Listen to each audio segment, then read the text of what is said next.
All right, let's go.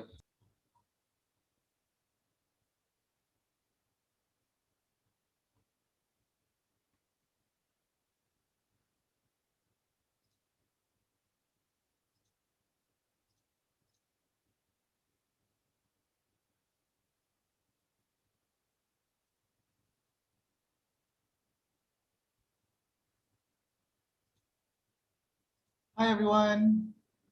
Before we start, we're going to do a quick check. I want to make sure that everyone is able to hear. So if you can, do find the chat option on this program and then just say hi or hello, give a greeting, keep it clean and safe, everyone. It's going to be a class for everyone and want everyone to feel comfortable. And hopefully we'll go through this class safely and having learned something. My name is Cikgu Umar and I'm joined with Cikgu Zuhal. You'll see her on the screen over there with the headphones on. Cikgu Zuhal, can you give us a wave? Fantastic, Zuhal, everyone. So just say hi there. That'd be great. Thank you. So I'm just going to type here in the chat so everyone can see. Hello, everyone. For the duration of this class, we would appreciate if you maintained that your mic is off. Oops. So we hope that your microphone remains off. If you have a question, please ask us in the chat group and we'll have someone reply to it. Not just the two of us, we do have a few other teachers on board that will engage as we go through the slides. All right, this will be our preparation for the SPM exam. So hopefully everyone's ready for it. If you're feeling nervous, if you're like, am I ready or not yet? I'm not quite sure. It's okay. We will go through it together. Ultimately, SPM is an exam, and if you're well prepared and if you know what you need to do, you're going to go through it with flying colors, especially because we are eKelas, sorry, here in Maxis, we are focusing on hebat dalam exam. All right, so without further ado, Cikgu Zohan, would you like to move on with the class? Okay, I will share screen first, yeah? All right. So what's going to happen is that one of the screen on your computer will be having the slides. So we'll move on to that one. Hopefully, it's automatically set that you will immediately see the slides. All right. So you can see the slide.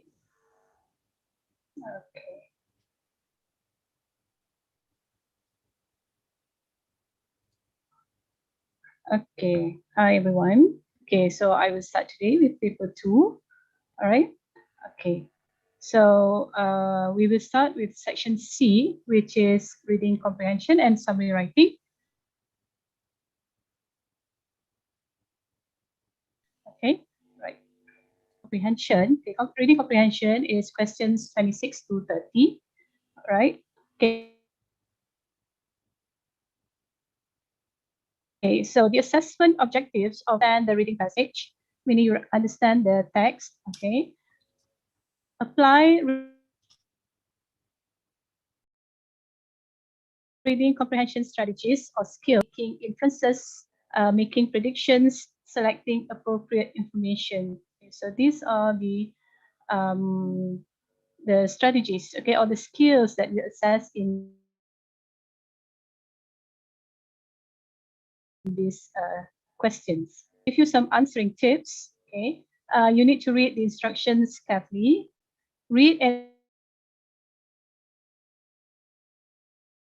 understand all the questions first before you read the passage. Okay, and then understand the questions by underlining the keywords. Okay, what are the keywords? Okay, if you read the characters in the story, maybe they ask about the characters. Okay, next, only write the relevant information required. Total listing of answers, which includes irrelevant information, will get 0 mark. Okay, so meaning that if you were to copy the whole sentence, if the part of this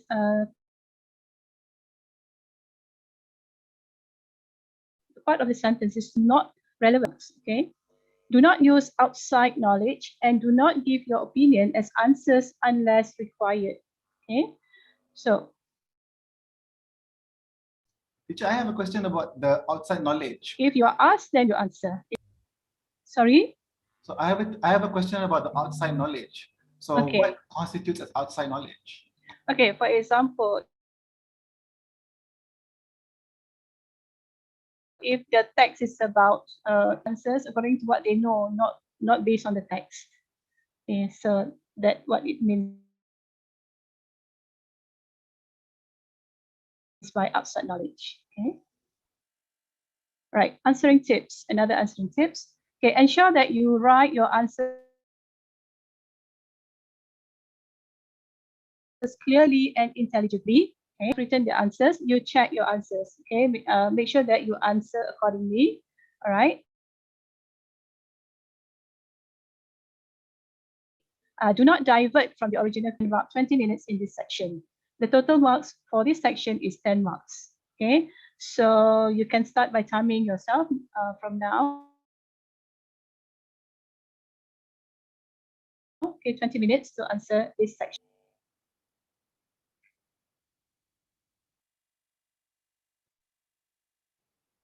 Sorry.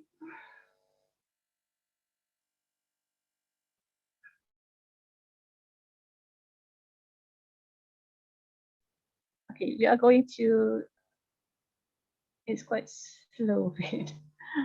Okay, for SPM passages, usually has around 600 to 650 words, or maybe 9 paragraphs, 40 to 58 lines. Okay, so you have to read the passage at least twice. Okay, try to understand the passage as a whole. Okay, and then you are given 50 minutes for the reading comprehension and summary section. So 50 minutes, if you look at the question paper, it's written there, suggested time is 50 minutes. So 50 minutes is for both reading comprehension and summary sections. And then you have to understand the question, how, in your opinion, okay, vocabulary, and some questions might be you have to do some inference such as I, me, my, our, us, ours. Okay, you must be changed accordingly based on whose point of view is asked. All right. A vocabulary question. Okay, you should know a word, just one word. Like for example, mine here is a word. Okay, if phrase, reading comprehension is a phrase. These types of questions that you have to be aware of. Right, so we look at an example of SPM 2018 question. Right, I hope you have seen this question, or I think some have given this. Okay, for question 26, which one word in paragraph 2 tells us that Sarah's father was one of the earlier surfer, okay, in Malaysia. So here the question asks for one word here. So you have to write pioneer here. Okay, so this is the vocabulary question type. So if you write a pioneer, it's wrong. You have given 2 words here. Okay. So you need to give only pioneer. Okay. For question 27, if from paragraph 3, which 2-word phrase tell us that Sarah was born with a natural ability for surfing. This one is the answer, yeah, inherent talent.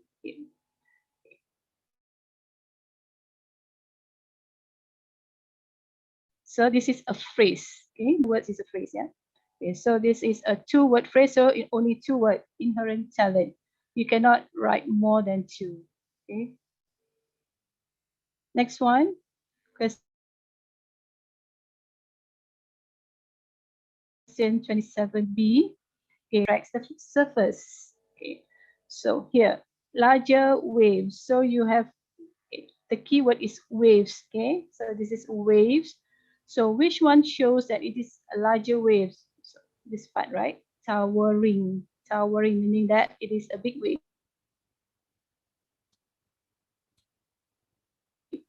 So the answer is better. Okay, it is here. So you can write the answer as, okay, this is another, this is another option that you can write. The intense feeling they give that the surfers seek, right?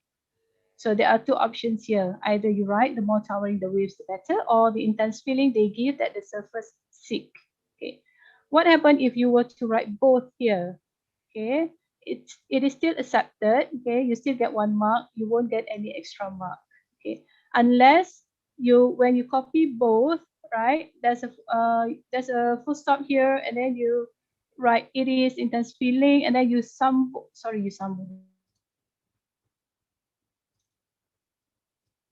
you continue with surfing is not the easy. This is not related to the question, so your answer will be given 0 mark.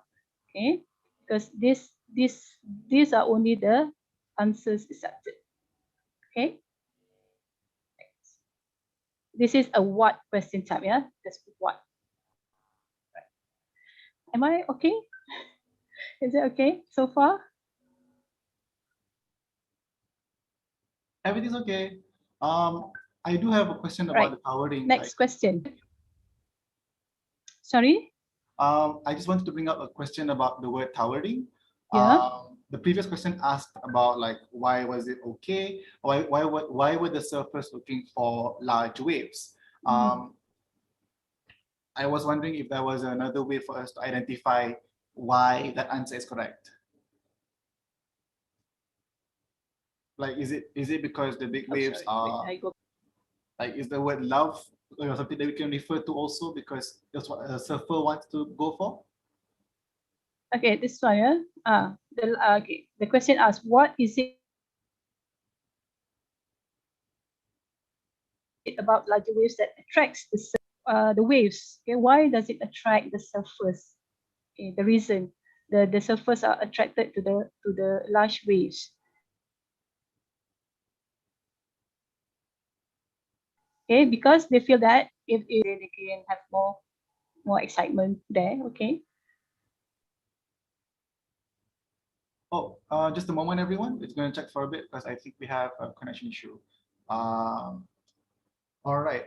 In the meantime, we'll be continuing on with class. So I'll bring up the slides in just a bit. We're doing section C. We will add this page. All right, present. And then go to. Okay, and then I will be bringing up the slides in just a bit. All right, for everyone else, I'm just going to ask everyone to reset. And what reset will be is just, I want everyone to take a big breath. That's the right word for that. So everyone, please take a big breath. Stretch a bit and let's begin. All right, so let's see, we were at surfing. I asked about how else can we identify why this is the right answer. The question is a what question. So what about? Specifically when it comes to this, you want to look for words that are adjectives that describe not just the wave, but also the person involved in this. So the person here is the surfers. The surfers love the intense feeling. And so the answer here would be the intense feeling they give that the surfers seek, which just means that the surfers want that intensity in that activity, or the waves being towering, tower as in building huge buildings, those are large, fits the question, and that means that's the answer, that largeness of the waves. So it's I would say it's a way to describe something. Like if you have a really tall brother or sister, or your dad's really tall, or your mom's really tall, they tower over you. So that's how you would refer to that. Okay. So this is a what question type. And when it comes to what, you want to think about adjectives. Think about the things that describe the object and what it does or what it invokes in the subject. All right. So here's passage number 5. One day I came back from the beach bright red because I'd forgotten to use my sunblock, says Sarah with a laugh. But we're not going to do that. That's a simple mistake here. Don't read the whole passage first. Look at the question. From paragraph 5, the number 5 you'll see there. What made Sarah's mother change her mind about her daughter's involvement in surfing? So the question asks involvement in surfing. The specific person here is the daughter. We'll see in the passage, my mom. So we know Sarah is the daughter. All right.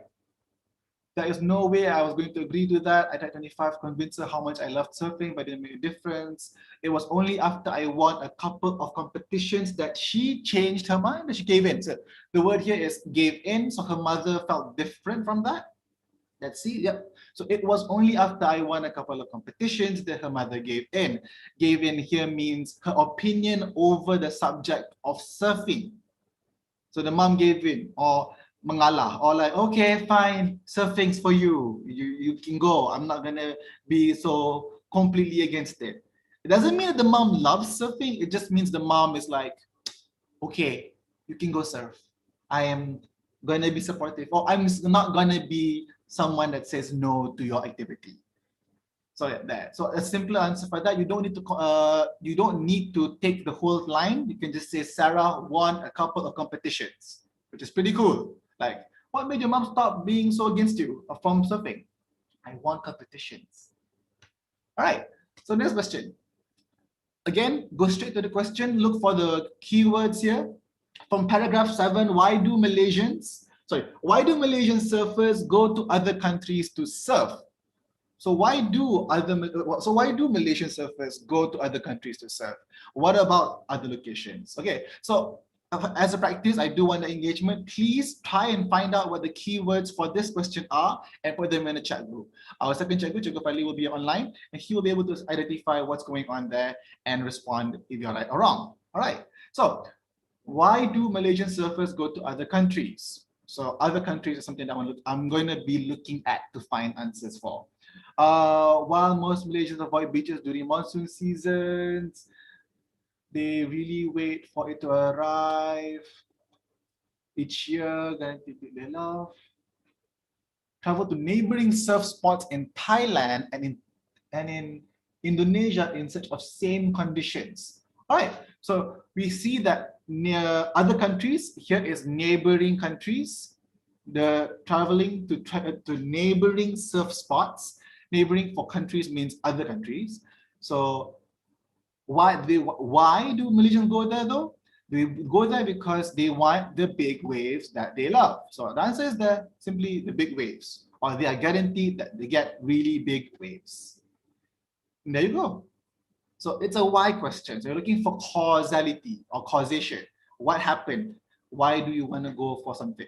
Like, for example, why do you like boba tea? All right, before we go surfing, skipping that for a bit, let's go to paragraph 8 question. What is the most useful information surfers get from weather forecasts? Now, it's always important when you're doing high risk spots that you also look at the weather. I don't think you'd want to go hiking in a rainstorm. And as such, so do you do for surfing. Now we go to the passage. What's the most useful information? Before we go surfing, we're always on our phones checking the weather forecast. We're interested in when it's going to rain, and how much rain there'll be. The temperature also drops, wind conditions also important, and yeah, what affects, so here we go. We know that's what affects what the waves will be like and when we think the waves are ideal for. So there you go, here we have it. Knowing the wind conditions, because that means that the waves are larger. So from previous passages, you found that surfers want towering waves. What makes waves tower up? Knowing the wind conditions is what really makes the difference for us though. So there we go. What really makes the difference is what's most useful. Game changer, if that means anything to you. Again, if you have any questions, please feel free to ask in the chat box somewhere on your screen. All right. Next part of the question, here we go. There's usually a 2 or 3 car convoy in case of emergencies. So what type of emergency do you think they might face? Now, before I even go to the passage, I wonder what it might be. But again, answering these questions, we aren't supposed to use your knowledge from the outside world, your experiences. I don't know, maybe you surf, or maybe you're a pro surfer 94, I don't know. But ultimately, you want to answer from the passage. So let's go back to the passage. Surfing at certain beaches will arrange a road trip. That's usually a 2 or 3 convoy. There you go, that's the keyword, 2, 3 convoy in case of emergency. We make stops along the coast in search for the best spot. So, from this part alone, there isn't really much to work on. So what does this mean? It does mean that you do need to refer to the previous surrounding passages around the paragraph to figure out what the answer is. So punctured tire is an accident. You could probably infer this also. So what this might be, it's an inferential question. I would recommend also looking at the partnering paragraphs to see if maybe, hey, you could get into an accident on the surf and such and such. However, nothing really regards to the whole 2 or 3 car convoy. It has to be specific. That means your answer has to tie into why a 2, 3 car convoy is important. So yeah, so one of the answers that we feel is strongly that is a punctured tire. It could be an accident or something. Let's say, for example, your surfboard falls off the car. Who knows? Teacher, I have a question. Oh yes. Yeah, can we come up with a incident that we know that it's not in the text itself? Just we come up with our own answer for this kind of question. Generally, you would rather want to avoid that. So because let's face it, not every one of us may know what surfing is. And so our common advice to students attempting this in your SPM exams is try to find answers within the paragraph as best you can. So that was an example of an inferential question. That means you would try to infer something from it. I wouldn't recommend a car puncture tire. I would recommend something along the lines of like, well, if you were to go back a few slides, let's go back, maybe really big waves. Hold on. See, so Malaysians try to avoid beaches during the monsoon season because of the surfing problems, because the waves are too large. So maybe 2, 3 car convoys mean there's more people on hand to help out whenever someone gets hurt or injured. So more people means more hands on deck. So that's what I would try to answer with. It's still inferred. You're trying to get an answer that is not clearly stated in the passage, but it still ties into the passage. That's the more important thing for me. All right. So we're gonna move on now. Okay, surfing is tiring. Not going to do that mistake. Read the question first. From paragraph 9, according to Sarah, what false impression do many people have of surfers? So we're looking for false impressions. Okay. Let's start. Okay, in the middle of the paragraph, it says Sarah insists. Sorry, there's a common misconception that surfers are all young guys. Quite a few are, but the thing about surfing is that it's for everyone. We surf with men and women of all ages, from teens to their 40s and 50s. And last line is surfing unites people. However, the answer you need here is simple.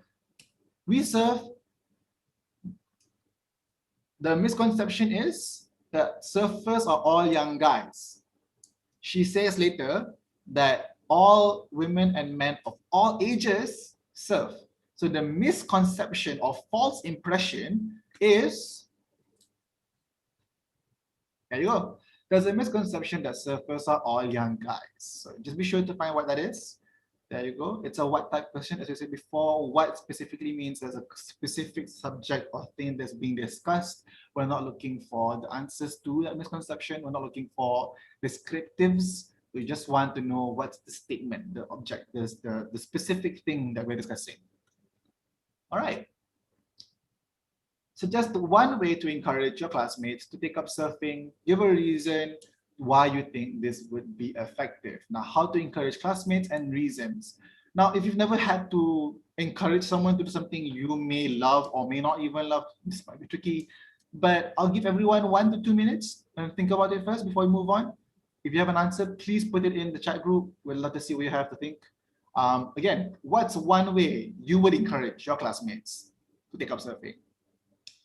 What's my answer? So my answer in 1 minute on the top of my head, how I would encourage someone to go surfing is I would encourage someone to go surfing because you would look extremely cool doing it. But that's not really an SPM level answer now, is it?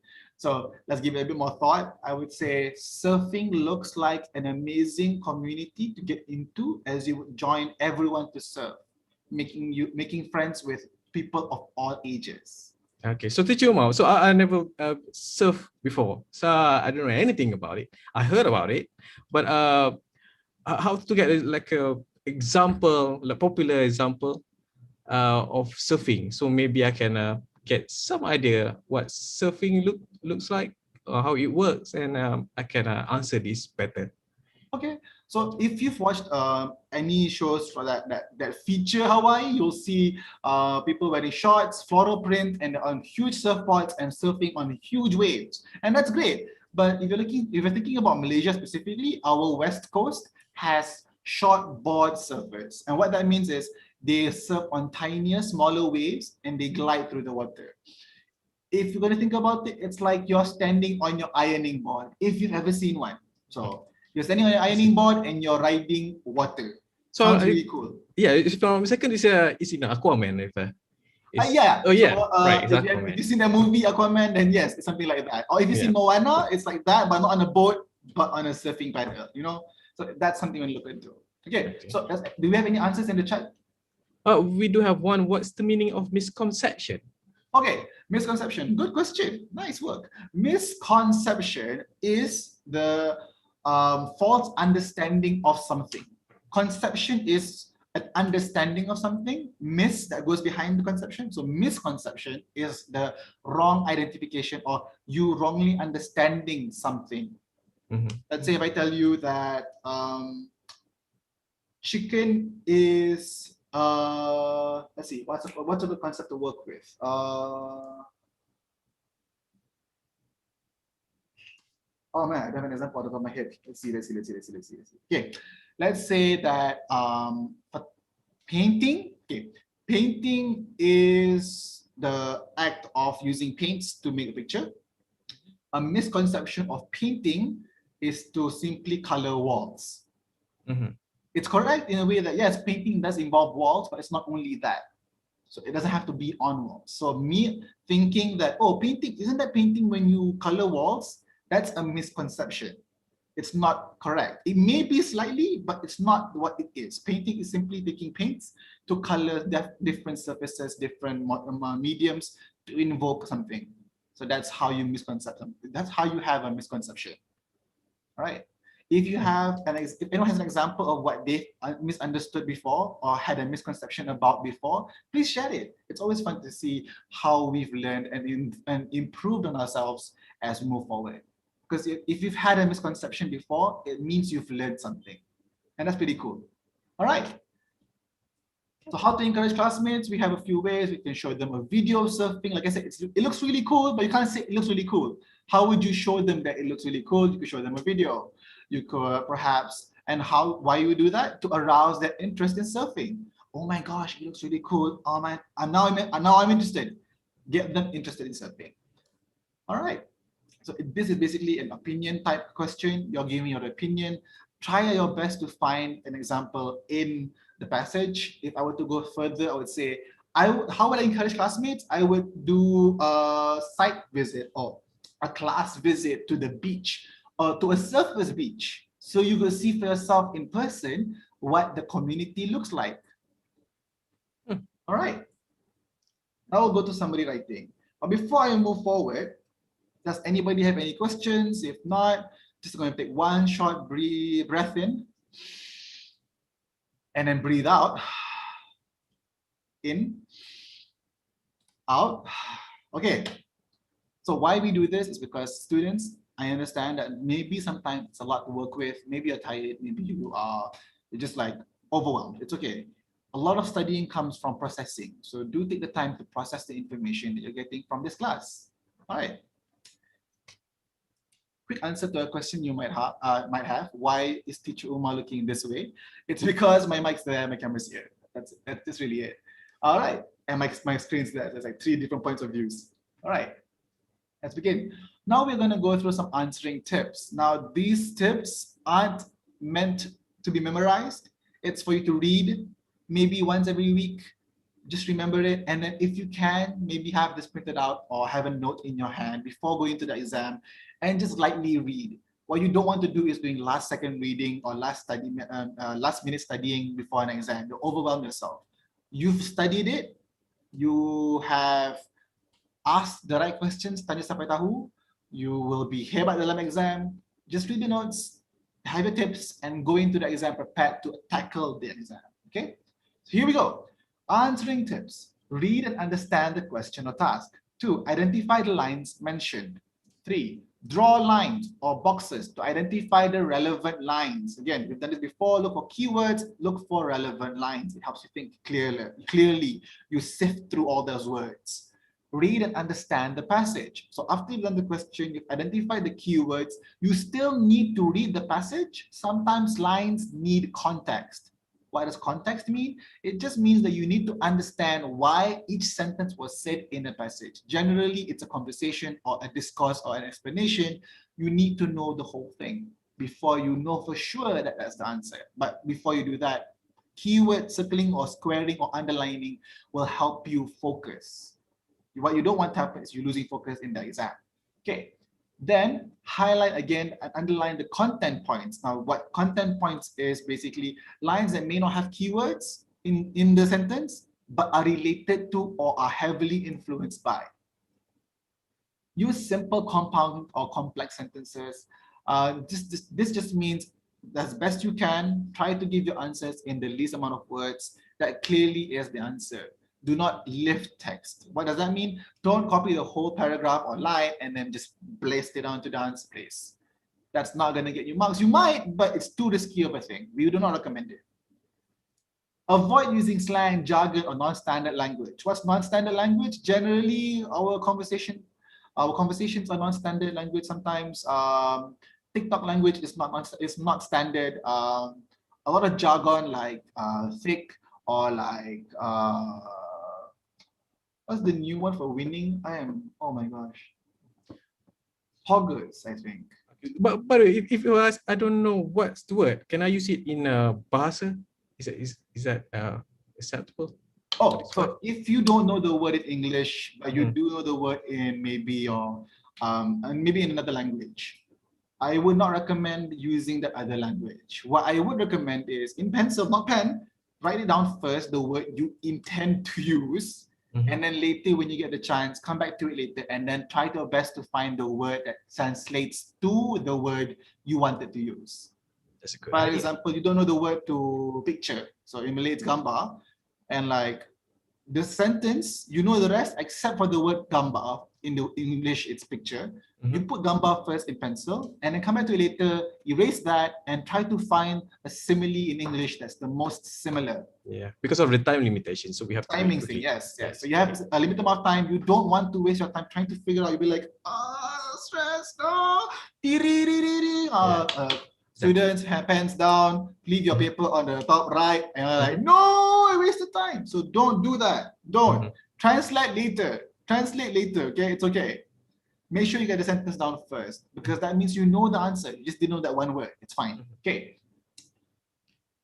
Use linkers or cohesive device for cohesion. This is usually what you use for sentence continuations, like hereby, therefore, how. We'll go into that in a bit. Generally, you don't want to have started sentences.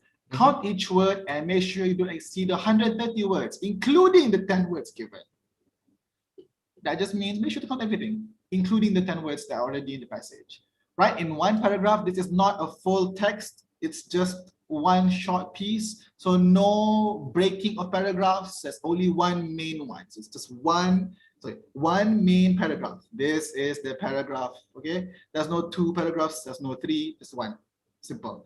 And manage the time given. Like we said, you only have 25 minutes. What you want to do is break it down into your proper timings. All right. So here we have the technique. It's called brief. So it's box, read, identify, extract, finalize. Can everyone say that without opening their mics? I will trust you to say it with me on the count of 3. 1, 2, 3. Box, read, identify, extract, finalize. There we go. Now the whole of Malaysia has said those words and no one knows why, unless you're in this class. Okay. So marking criteria for language. Now we need you to understand that this is important for you. Why? you need to know what you need to do to get the marks you want. All right, so let's begin. 1, you'll get marks for attempting to paraphrase. That just means identifying the key content, the things you need to bring into the paraphrased passage, and then shortening it into the most simplest form you can. Like taking a whole passage that says how cake is tasty, and then taking it all down to cake is tasty. Right. Intelligent lifting. Intelligent lifting just means that you identify what content is important. So let's say for the passage of the cake is tasty, cake has butter and chicken and fat and salt and sugar. I don't know, some weird cake. But you can reduce all that to cake has tasty ingredients. So from all that lists, you identify that all of that was ingredients. So that's a way of intelligent lifting. And you have wholesale copying. You don't want to do that. This is basically something that we'll talk about in a bit later. Mindless lifting is something that will cause you to lose marks, where you just randomly take a sentence and then reduce it into very weird sentences. For example, I really like chocolate cake. And then you go and say, I chocolate cake. That's not something, that's not what you want to do. And you also don't want to take a whole sentence and have not paraphrased it. You do not want to take any sentence as is. Every sentence you take has to be shortened, has to be condensed into a shorter line. So as best you can, you want to like physically push the sentence together and make it tighter. Then the use of English, your ability to use original sentences. Here it means not taking the original sentence. It means you need to write your own sentences, your original text. Like my own description of. Yes, it has to be original, pertaining to you. You need to be original in writing the sentences. You cannot copy paste. Not cool. All right. Finally, ability to use original sentences is twice. Hold on. Let me just move something up. Okay. Okay. Ability to use original compound and complex sentences. That just means, like I said before, you want to be able to physically push things together, not just a sentence in and of itself. If you're able to combine 2 sentences together, I like chocolate cake. I like vanilla cake. Compound, I like chocolate and vanilla cake. Shorter. Even furthermore, I like chocolate, I like cakes. If the flavor is not important, then you can just put down I love cakes. All right, let's begin. Oh, well, before you continue with this slide, we have 2 questions. 2 questions in the chat. The first one is how to easily identify the key points in the summary.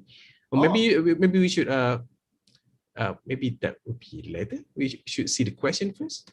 Sure. Key points. Thank you for that one. I'll try to do the first question first. That key point thing will tackle in the sample question.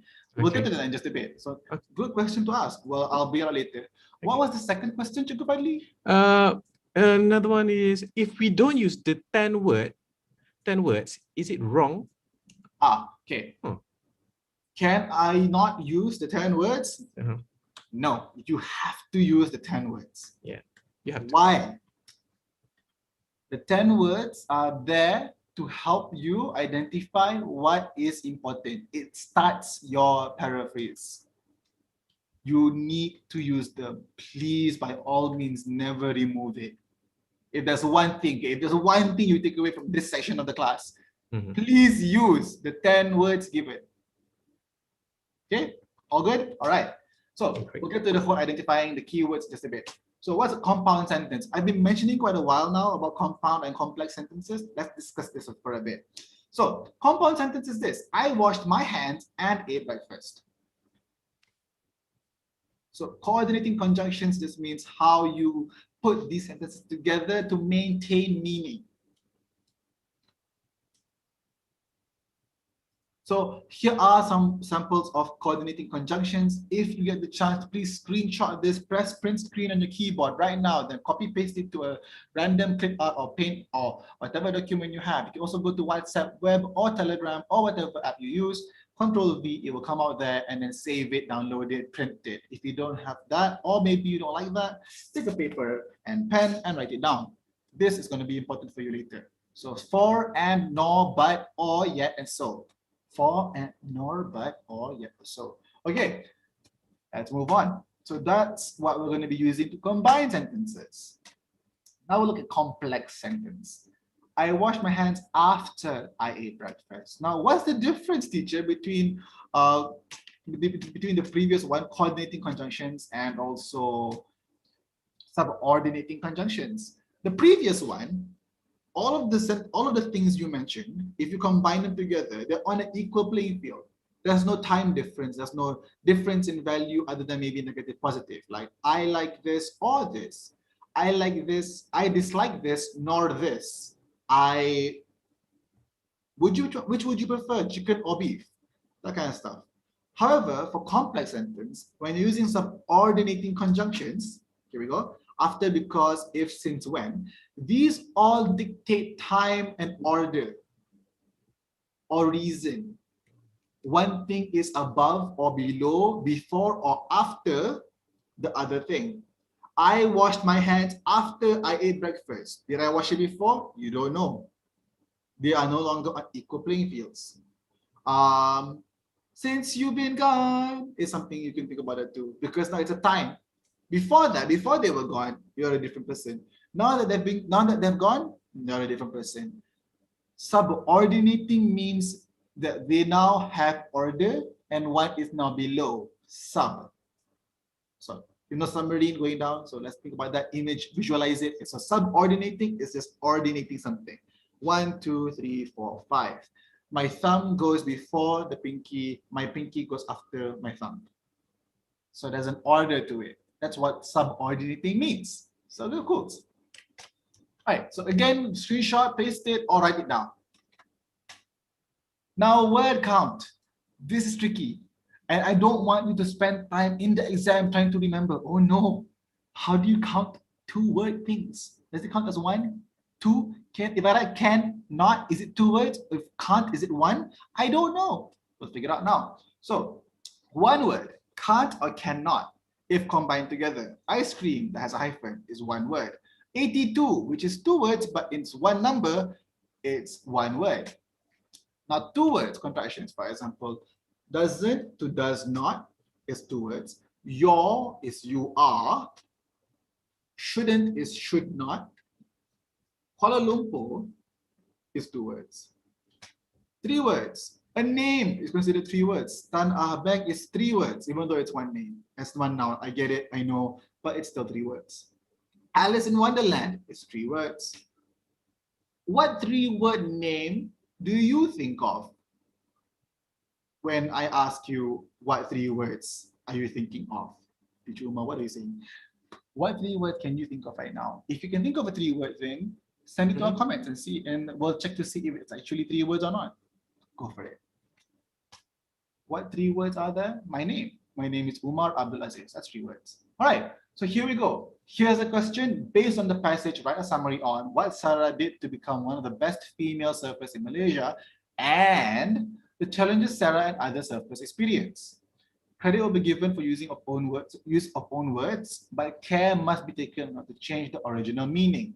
Your summary must be in continuous writing form. Again, no notes. Your ability to make the paraphrase readable is also important. Why is it important? In the future, when you go for work, paraphrasing is actually a big part of a lot of different job scopes. You will be surprised. It's something that you would really want to benefit from.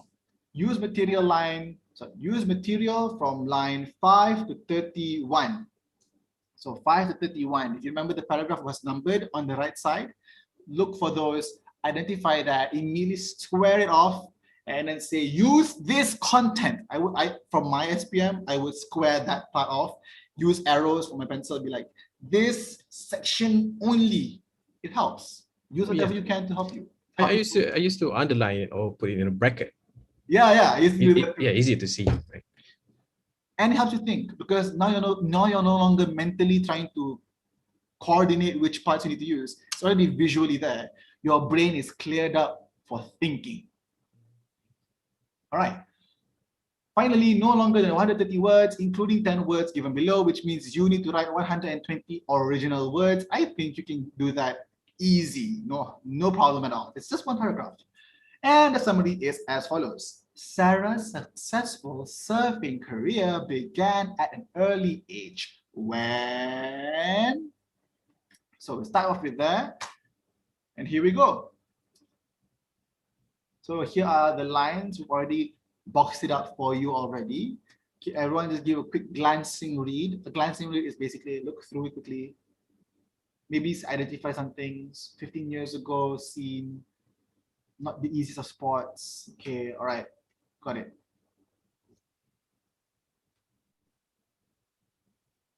Now, this was a SPM question in 2018. We're going to outline some of the keyword things here. So remember the question about keywords?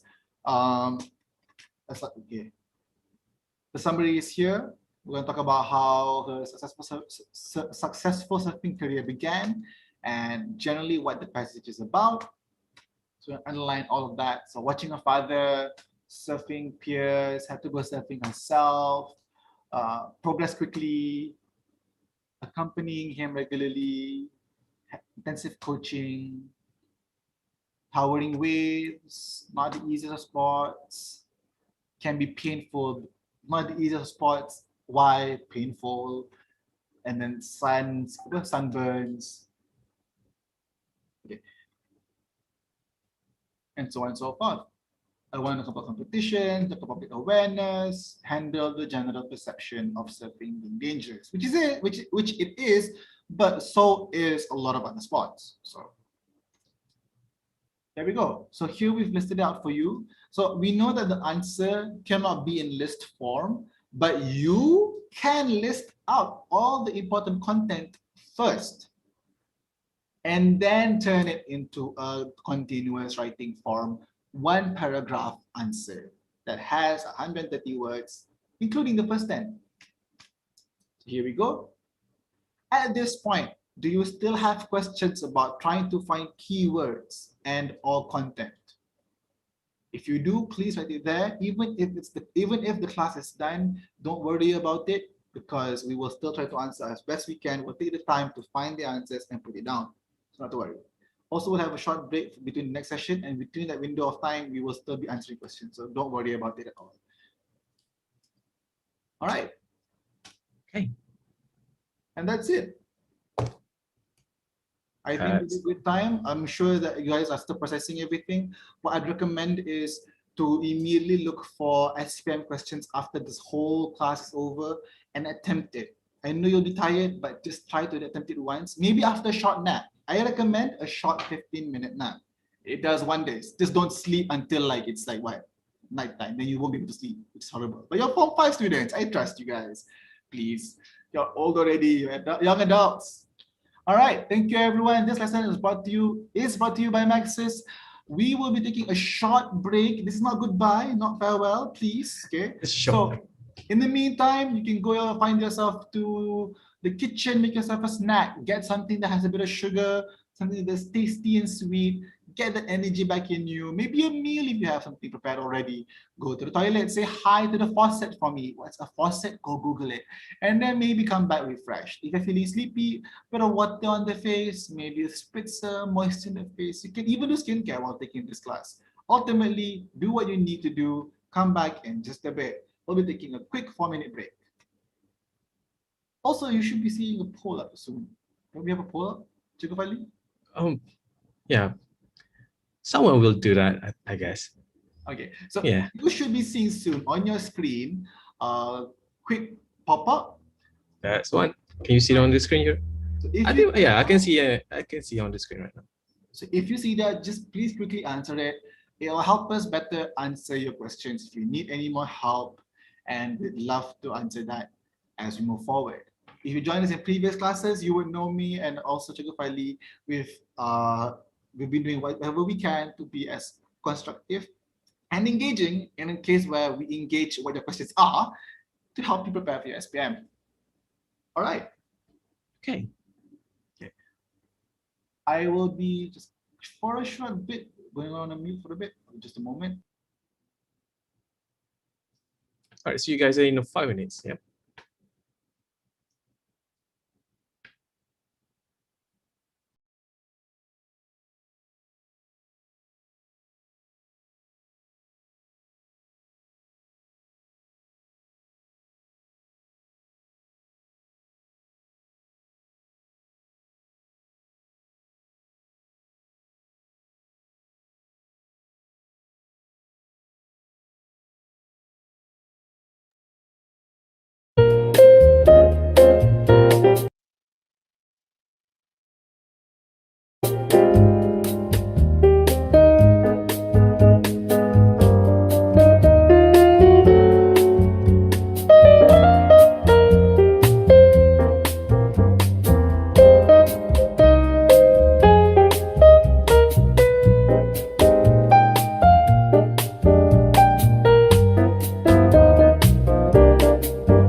Hi everyone. So I think Hello. our 5-minute break is done. We're going to be moving on to the next part of this beautiful Sunday we're spending inside. Hopefully we'll keep ourselves safe from COVID-19 and live long, healthy and prosper.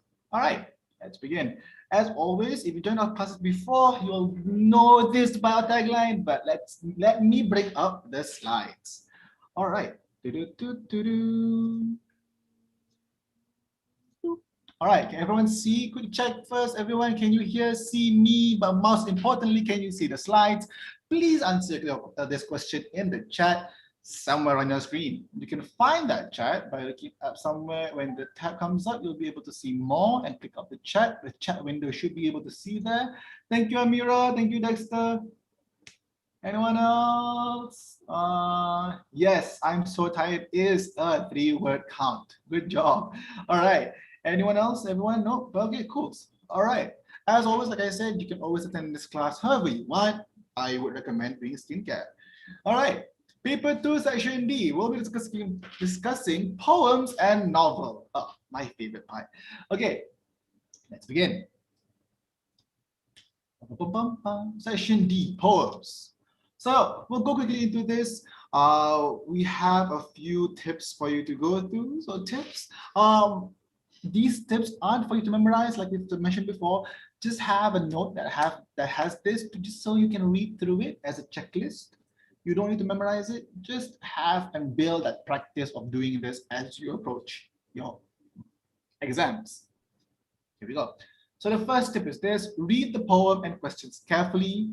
2, answer all questions based on the poem. 3, give your own ideas when asked in the question. 4, Yes, 4. Give logical and relevant answers. Hey, don't call me out on my math skills. This is an English class, not a math class. 5. Ensure the spelling in your answer is correct. 6, your answers should be short and precise. And the final one, do not add in any unnecessary details in your answer. Now, I am guilty of this. When I was in college, I would often find myself, that's not the T sign, often find myself adding or imposing my thoughts into what a poem was. And it was hard for me to do. So it's a hard lesson that I needed to learn slowly. But it is a lesson that you can learn, and it's better to get that habit out of you as soon as possible, especially for approaching SPM questions. All right, here we go. Here we have the poem of Poison Tree. Now, in regular classes, I'd ask the students to read it with me or read a paragraph, but this is going to be something that I will read for you, so not to worry about it. Here we go. A poison tree.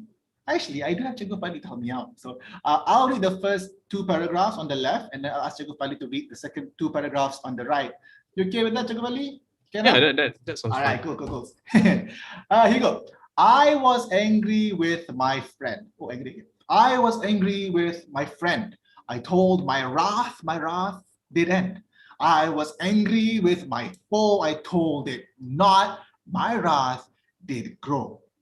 And I watered it in fears, night and morning with my tears. And I sunned it with smiles and with soft, deceitful wiles. That's beautiful. My turn. And it grew both day and night till it bore an apple bright, and my foe beheld it shine, and he knew that it was mine. And into my garden stole, when the night had veiled the pole, in the morning glad I see my foe outstretched beneath the tree. All right. So here's a quick fun thing for you guys to do. If you guys get a chance to do it, what do you think outstretched beneath the tree means? I'm not going to ask you to answer it. However, I will ask you to hashtag Hebat Dalam Exam. Take a photo of what you think you would look like outstretched beneath the tree. And then if you want to post it on social media, screenshot this class, post it online, and use the hashtag Hebat Dalam Exam with your post outstretched beneath the tree. And it will be something that only we know. Cool. Mm-hmm.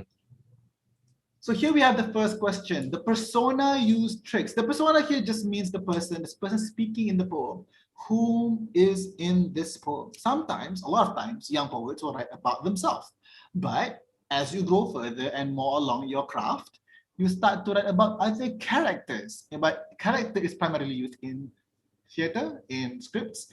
In a poem, it's persona. You can still use character, but usually we'll refer to it as a persona. Which line in the poem refers to these tricks? So I'm going to go back quickly for a bit. If you want to make it easy for yourself, take a camera right now, take a photo of this slide, and then go back to the questions and try to answer them before we share the answer. So what tricks do you think were used by the persona? I will give you a hint. I think it is in the second stanza poem, paragraph text. Let me just highlight it for you. This would be it. I would recommend looking into this part of the paper. I'm going to clear it right now. Clear all drawings. All right. So going back to the question, which line in the poem refers to these tricks? I'm going to share it. And with soft, deceitful, wiles. Deceitful here is to lie or to be tricking of someone. Deceitful, deceit, lie. So deceitful is an adjective of something, to be, for that thing to have the characteristic of lying. Okay. Now B, why does the persona use the phrase day and night in stanza 3? What happens in day and night? Now, I would actually use an example from video. Have you seen a video where there's a time lapse of the moon and the sun twirling around? And what does that usually mean when there's, again, follow this movement, moon, sun, moving in a circle as we move forward? What do you think that means? It's the passage of time. Ooh, so there you go. He is constantly angry. It's a time frame. So why does the persona use the phrase day and night? Day and night means a movement of time, and within that movement of time, the anger, the wrath has not gone away. So there you go. He is constantly angry, day and night. There we go. It must be tiring. It must be tiring. One of the biggest things you can learn of before you go to college is the ability to, well, handle your emotions, because a lot of times you're going to be tired. College. All right. No worries. Your biggest worry right now is SPM. So in stanza 4, why do you think the 4 was outstretched beneath the 3? What do you think outstretched looks like? Yeah. I think that the clue here would be a stretch. Yes. Now I can't do that because it just looks like a cat being carried, you know. But if I had my usual situations, I would be actually lying down on the floor, because how else would you be outstretched beneath the 3? Stretching beneath the 3, maybe this, maybe you're doing a morning tai chi, maybe just movement, exercising, you know. But outstretched is your body is just laid out on the floor underneath the 3, which was grown by the persona. So what do you think happened here? Ooh, that's the answers with a simple one-line answer: died. Yep, you were right. Dead. He was killed here. Okay, wow, this is all negative. I'm just gonna leave you to read this, but I guess you'll understand what this is. So any one of these answers is acceptable, right? Yes, yes. So even the last one, even though you may think, isn't the persona angry? Also the neighbor is also angry with you, because clearly they came over to eat the apple that is in your garden. So yes, it's also acceptable. But generally, that's the answer. I would recommend how to answer the question like Dexter did: simple and quick and easy. Dead. Why is the 4 down there, lying down? What are they relaxing? Nope, they're dead. What advice would you give the persona and why? Now, this is a personal thing. It's your opinion. You can answer however you want, as long as it is correct and clear. We'll have this, talk things through, forgive and forget, see the counselor, and the reason being, talking things through can sometimes solve problems. It really depends on how well you can hold the conversation. That's why I take English classes. It is not worth fighting. I guess maybe we don't know why they were fighting. Maybe your neighbor made satay out of your pet rabbit. That's an unforgivable offense. Seeking for an advice or to get help. Yeah, maybe talking it through with your friends, family, loved ones, a personal close friend or ally can really help you process your emotions. This is the English class, but we also think about mental health, of course. My answer would have been, what advice would I give a persona? I don't know. I would say probably like advise the persona to maybe not kill your neighbor. I would advise the persona to perhaps maybe just give your neighbor horrible diarrhea. Wouldn't go so far as that, you know? Yeah. Not something I would recommend students to do. So let's learn to forgive, forget, okay? Like No, that, as that's to forgive and grow. Don't Mhm. forget, forgive and grow. Be patient. That's it. Dexter said. Yeah, be patient. Be patient. That's Be patient. sabar. So you're Okay. looking for the word here. Be patient. Can I write down? Yeah. Be patient. All right, cool. So here we have the second one. What has happened to Lulu by Charles Cosley? All right. Cikgu Fadli, we're going to take turns, boleh?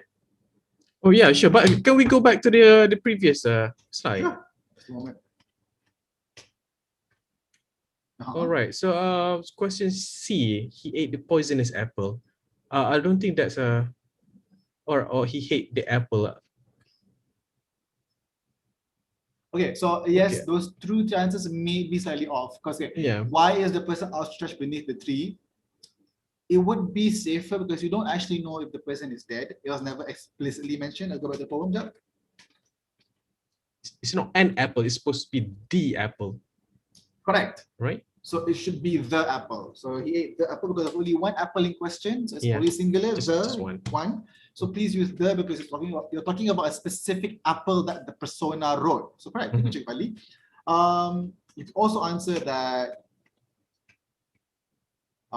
he ate the apple, correct? He died, yes. The final one is just a little bit tricky. It could be misconstrued, so I would recommend looking at the first four answers. Will be more apt for your use. Right. Okay, so we're going to do What Has Happened to Lulu by Charles Cosley. I think most of you have read the poem and understood it. If you haven't, it's okay. We'll go through it today. Cikgu Fali will take turns, boleh? 1, 2, 1, 2. Yes, 1, 2, 1, 2. So Okay. I'll do What Has Happened to Lulu Mother. Then you go Why is her window wide? I'll go Why Got do it. you turn your head? And then so on and so forth. Okay. Yeah, sure. Let's begin. Let's go. What has happened to Lulu, Mother? What has happened to Lou? There's nothing in her bed but an old rag doll, and by its side a shoe. Why is her window wide, Mother? The curtain flapping free, and only a circle on the dusty shelf where her money box used to be. Why do you turn your head, Mother? And why do teardrops fall?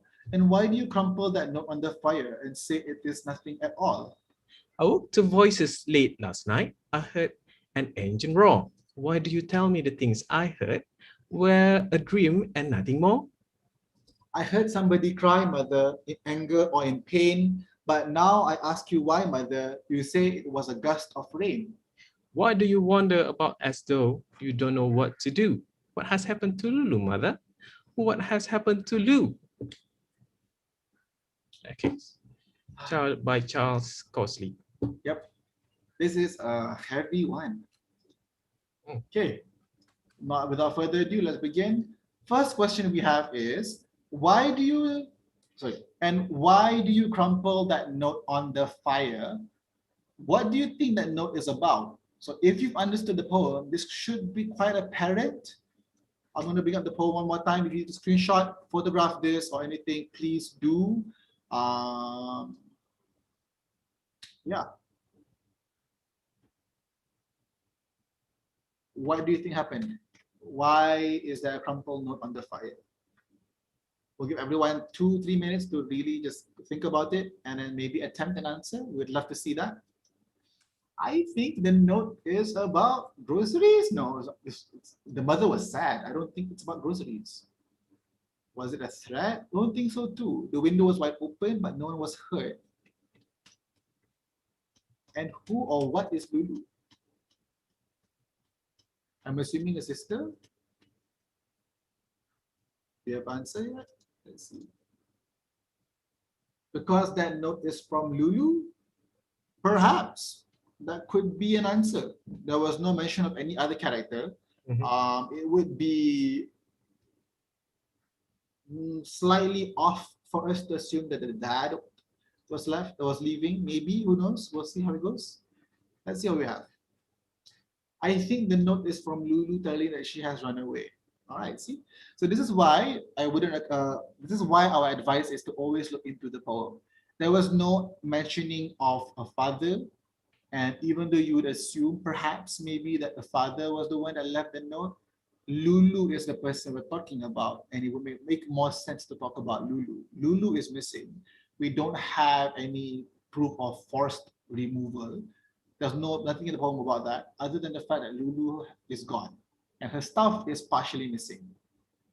So this is the most appropriate answer. I think the note is from Lulu telling that she has run away. Now we do recommend that you answer like this because the question was, what do you think the note is about? Question number 2. Why do you think Lulu's mother crumpled the note on the fire? So why do you think she crumpled it up? Why would you take someone's note that you've read and then crumple it up? Anger, sadness, spite? So we feel that she felt upset when reading the note. So she probably felt upset when reading the note. B, the poem mentions waking up to voices. Whose voices do you think are heard? Now, we know that the persona, this little girl, woke up. So she wasn't the one talking. But we do know there's a character called Lulu and Mother. So we probably feel it could be Lulu and her mother's voices. So just one though. So we do need to answer one. Ideally try to answer maybe perhaps Lulu's or Mother's. We feel that you can go with either one. C, in your opinion, why didn't Lulu take the rag doll with her when she left? So we think perhaps she's grown up. This is someone that can stand up to and shout to the mother and has some amount of money saved up. So probably she no longer needs the doll. I wouldn't recommend answering teenager. I'm just going to refer back to Paul one more time. Old rag doll. Okay, so there we have it. We have an old rag doll. So we know that rag doll's old. It's quite a few years already. She's not going to be 5, 6 years old. This is someone that's maybe in the 13, 12, 10. Circle of money box. I heard an engine roar. So an engine roar means this person can drive. So assuming that we're in Malaysia, or if Charles here it was writing in maybe the UK or in the US, then most probably they are of age of a driver, they are of age that they can drive, who have a license or at least are able to physically because they're tall enough. So most probably a teenager. So it's a safe answer. But you can always just answer because Lulu didn't feel that she needed a doll anymore, or it was time to her past. That's something you can do. All right, let's move on to the SPM novel. But before we move on to this, can I just make sure, does anybody have any questions? If you do, please ask. If you don't have any questions, grab the chance to have a sip of water. I am going to take the chance now in just a moment. Okay, so let's begin.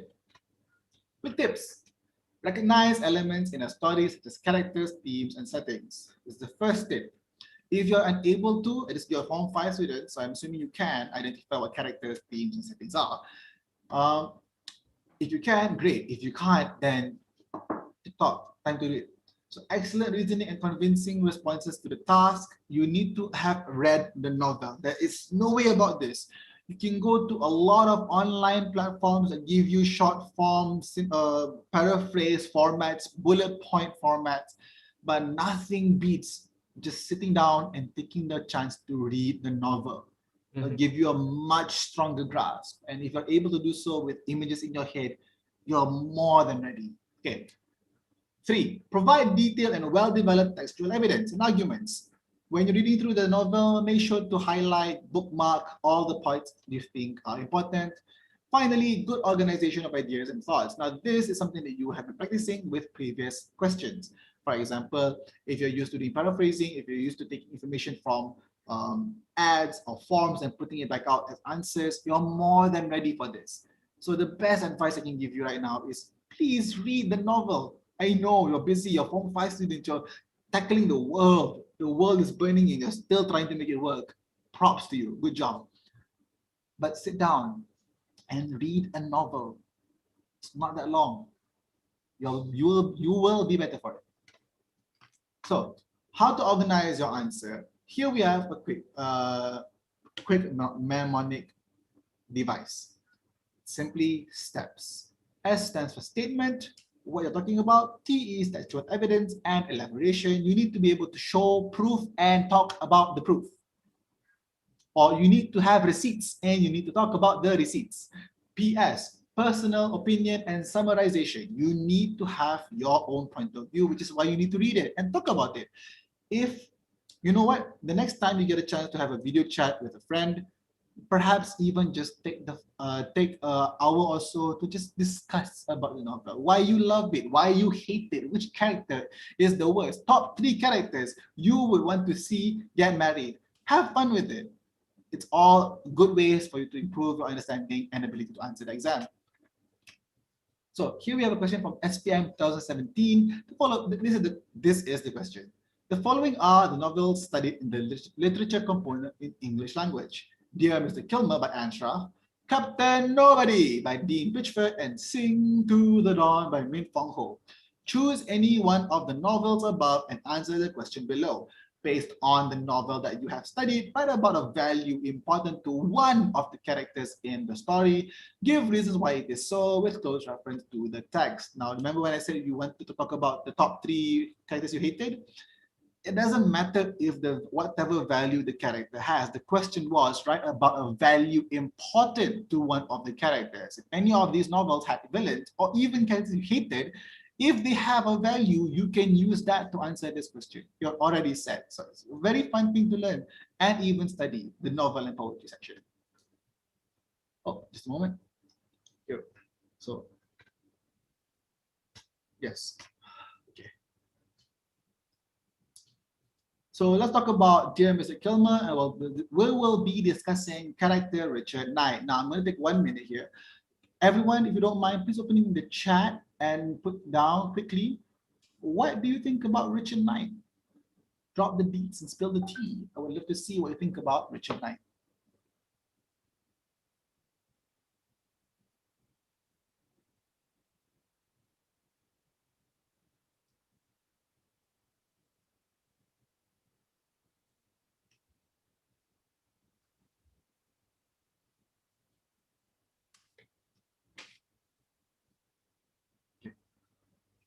All right. No answer just yet, but we'll move forward. But just checking the chat. Yes, extent, because the note is from Lulu, correct. No, the note is not from Lulu. The note is from the sister. Or, yes, from Lulu, sorry. Confusing up now. All right. So for Richard Knight, a value for Richard Knight is bravery. And the reason why is Richard signed the sympathy card. Richard read his poem in front of the class and published the poem Hero in Memory of Mr. Kilmer upon his death. Now, these things you will not be able to figure out without having read the poem or story or novel, but beforehand, please read it. Now, let's have a sample introduction. So this is what an introduction might look like. Just a moment.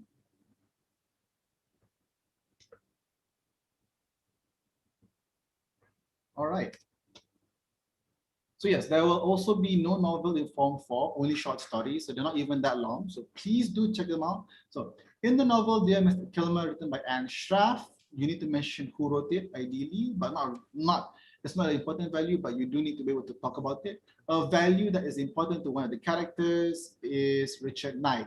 And the value here is bravery.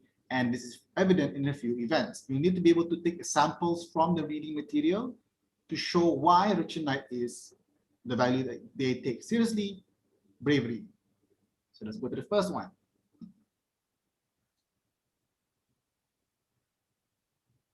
Here is content paragraph 1, a sample of it.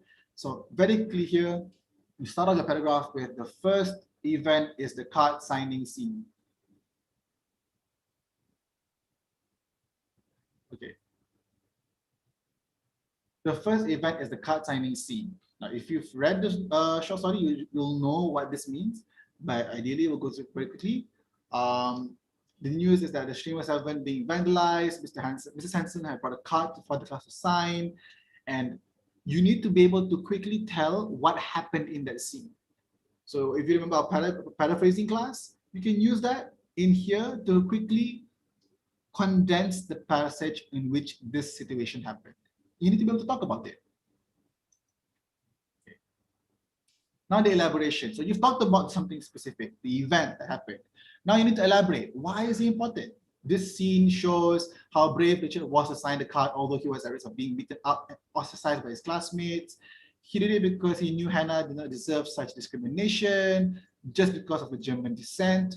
And he wanted to help Hannah as a friend because she is American, just like everyone else. And if he didn't do it, then Hannah will continue to be the victim of prejudice and injustice. This is something that you need to be able to answer. It's not going to be written in the novel specifically. You will need to have read it, understand it, and understand why that's happening. All right. All right. So I have a question. This is actually from a chat room. Okay. Is Form 4 novel be us in SPM? Well, actually, no. Okay, SPM only for Form 5, so everything is a Form 5 context. By the way, if you notice that I didn't introduce myself. Obviously, I'm not Puan Zuhal. Okay, so apparently we had some issue with the live. Okay, so because of the technical issue, but Cikgu Zuhal is with us. Okay, on YouTube comment section. If you guys have any question, okay, you can just ask there or here. Okay, she's with us. Okay, she will assist on how to answer SPM, how to answer English SPM. Okay, just to want to clarify stuff because I'm not anywhere in the poster on the YouTube. Okay, so yeah. So again, feel free to ask questions if you have any. Cikgu Zuhal and Cikgu Fadli are online, and we will be answering your questions as best we can. Now, we're not going to go too in depth with each passage. We're not trying to give you all the answers right now. It's supposed to be a clinic for preparation for SPM. It's coming soon, and we just want you to have an idea of what things look like. So, as we said before, this is part where you elaborate. This elaboration part is where you need to put down on paper your thought process as to why these things are important, which is why I recommended if you're going to practice this, video call a friend and discuss characters, scenes, and other parts of the story that you feel are important, at least to you. You'll always be able to tie it back in. All right, now we're going to have an example for content paragraph 1. So personal opinion and summarization. Now, when you're doing this, ideally starting off with a very simple line, in my point of view, in my honest opinion, quickly, simply, and then you get your actual opinion. This is an important value to have because, and that it was especially important to Richard because it changed him into someone who fostered a change against racial disparity. If you do not understand any words that are used in this paragraph, please feel free to ask.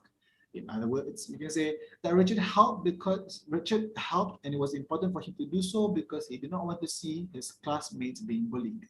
That's a very surface level answer. However, a deeper understanding of the story and what was happening is that because it fostered a change against racial disparity. This was when was this happening? So it's also important not to just have read the novel. You do need to identify when it was written, why was it written, what background was the story placed upon, which is why we asked you if you know by now what characters, setting, and other stuff are.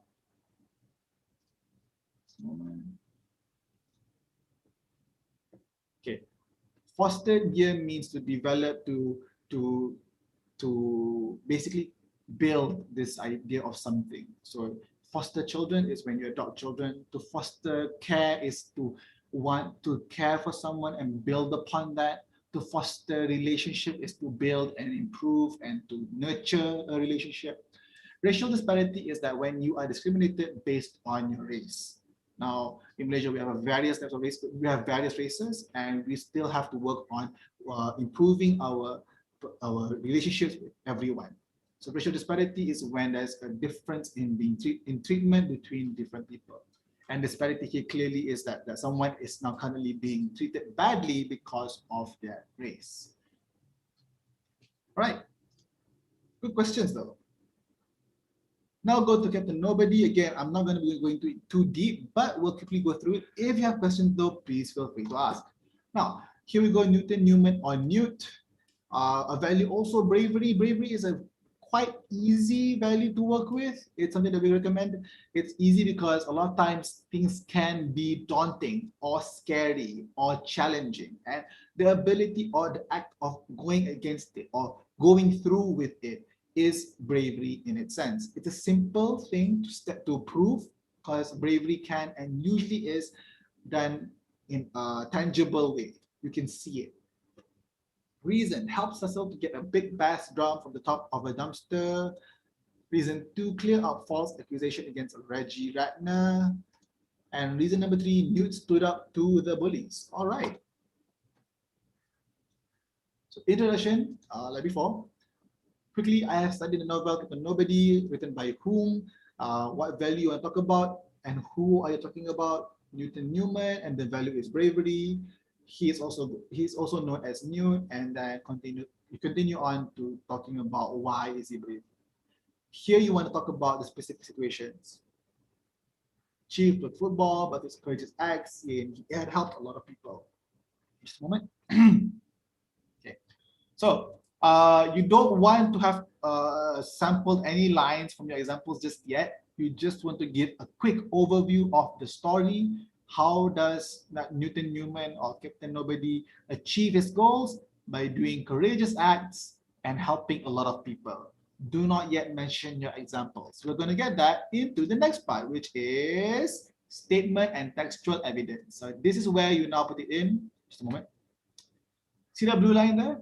That's your main starting line. That is, through the value of bravery, Newt managed to save Reggie Ratner, who was innocent and did not do the big tackle. So, sorry, after you do that, you do need to give textual evidence, which just means that you go back to the story that you remember and write down why. Here it is shown that when Reggie wanted to kill himself on the tower water tank, Newt told him the truth and helped him move through it. You invoke or you bring back the scene in which Reggie and also Captain Nobody was talking to each other. Newt and Reggie Ratner were talking to each other. So this is very important. So you bring that up and you talk about it. But so this is actually we've taken it from the text itself, right? Yes. You're taking it from the text itself in your own words. You're not adding anything yet. You're just telling your reader the title and also what happened, the content, okay, the proof, the receipts. Then after you've done those things, then you can go to elaboration. This is where you go full original on your text. What did you receive, read, or perceive from the text on the story? And then why is that your answer? Why was that scene for you bravery? Write it down there. And then finally, personal opinion. After you've done that, after your own personal elaboration, what's your personal opinion? Do you really think that that was brave? Was maybe Captain Nobody just lucky? Was the value that it was still luck instead of bravery? Generally, you want to kind of agree with your own opinion because you wrote it. However, if you do have other thoughts, you can also put it here. In my opinion, I feel that Captain Nobody was brave, but also he was naive. However way you want to go about it, generally you want to support your story, your thesis, your idea, and your opinion should just be an extension of it. Unless you're very confident with how you answer your questions, then perhaps you can do what I mentioned. Other than that, for safety for the SPM, go with the regular one, the regular format, which is agree with your story, give your opinion that builds upon the thought. Yeah, just want to be clear that this poem is not covered to all states of Malaysia, okay, because it's selected to just a few states.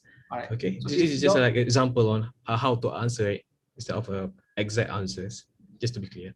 Yeah, we were worried that maybe some of you were like, huh? I haven't read Captain Nobody. You know, it's okay. Not all states cover it. So if you haven't by now, then it's cool. Just move on with what you are covering. All right. So here's a question for SPM 2019. In the novel that you have read, choose one character that you dislike. See, told you, practice the whole top 3 characters you don't like. It's going to help you a lot. With close reference to the text, give reasons why you dislike him or her. All right, again, why do I choose dislike as an exercise? Because if you like a character, you'll generally want to read about it. But if you can't find any love for a story, it's always easier to find a character you don't like and talk about why you don't like them. The story here is Sing to the Dawn. Here we go. This is character, the old monk. Reason number one why we don't like the old monk. He did not support that one. The one here is one of the characters that wants to try and get education. Reason two, discrimination, attitude, and gender bias. The old monk is a well-revered character in the story. Religious ties, has really good standing with the community. The one wants to talk to the old monk for an opportunity to go to school. If you have read it, cool. If you haven't, that's a very short paraphrase of the whole story, a summary of the story. Please go read it. It's quite an interesting read. Again, introduction statement, quickly put down what novel you chose, who wrote it, and the character that was asked for in the question. Yeah, I'll repeat. Novel title, writer, and then the answer to the question. The question asks something, you have to answer that. Why is this important? Not for just the exam itself, but for you, because that opening statement directs your answer. And if you don't have a specific hard answer, the rest of the text that follows will start to unravel and become loose, become unconvincing, which is something that you don't want. Okay. Now, after you've done that, you can quickly write. After you do that, you can quickly write out your answers in a one-sentence format or a quick line. First two reasons, like first reason, second reason, done. Then quickly recap what happened within the story that made you dislike the head monk.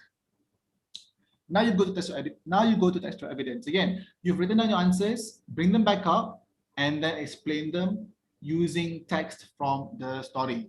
Don't add just anything just yet. Whatever happened in story, where did she go to, who did she meet, and what did she talk to about? Write down that exactly. Not word for word, just what you remember happening. Then, and you get to this part, textual elaboration and summarization, that's when you start developing it further.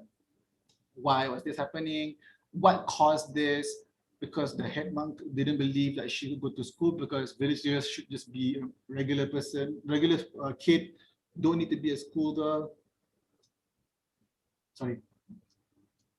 Which shows that the head monk doesn't support the one going to school. For context, she needs this because her father wouldn't let her. If the head monk allowed her to, she will be able to go to school to study. So this is why I did not like the old monk. In conclusion, quickly recap what you talked about, the head monk, because gender bias and then support the one. And then finally your opinion at the last bit, if he supported the one, maybe he could have changed the religious perception, and if he had done that, that would have been great, but did not. But did not. So you believe that a head monk should not be gender biased and just be a good person for his religion, you know? So that's your opinion. That's where you put our last bit. So generally before that, it's what you're focusing on, the text, don't add anything yet. Your opinion is your take, your view on what happened and what could have happened or what you could have changed. So very simple format. Title, written by who, answer question. Next part is answer question and then proof in the story. Final part is recap and opinion. What did you think? All right, now before we end this part of the class, before we end this part of this quick clinic, do you have any questions? If you do, that would be awesome, and we'll try to engage it as best we can. All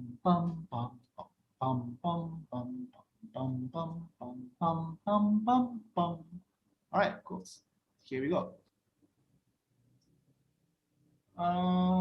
Yes, Dexter, I dislike Gus too. If you ever get a chance, if we can talk about it, I would love to do so. All right, so we don't seem to have any questions. So we have questions for you. One is, have you read all the reading material? My second question is, have you read the summarized versions of all the reading material at least? And finally, we have a poll for you, and the poll will come up quite in a bit. So do please answer that poll. It helps us understand if you've been listening and understand the content, or have we just been talking and you're like, what's going on? It's been going over my head. It's okay, it's anonymous, so we won't know who specifically, but we'll try our best to engage and make future classes and even this class as we go on easier to understand and more engaging to specifically your needs. All right.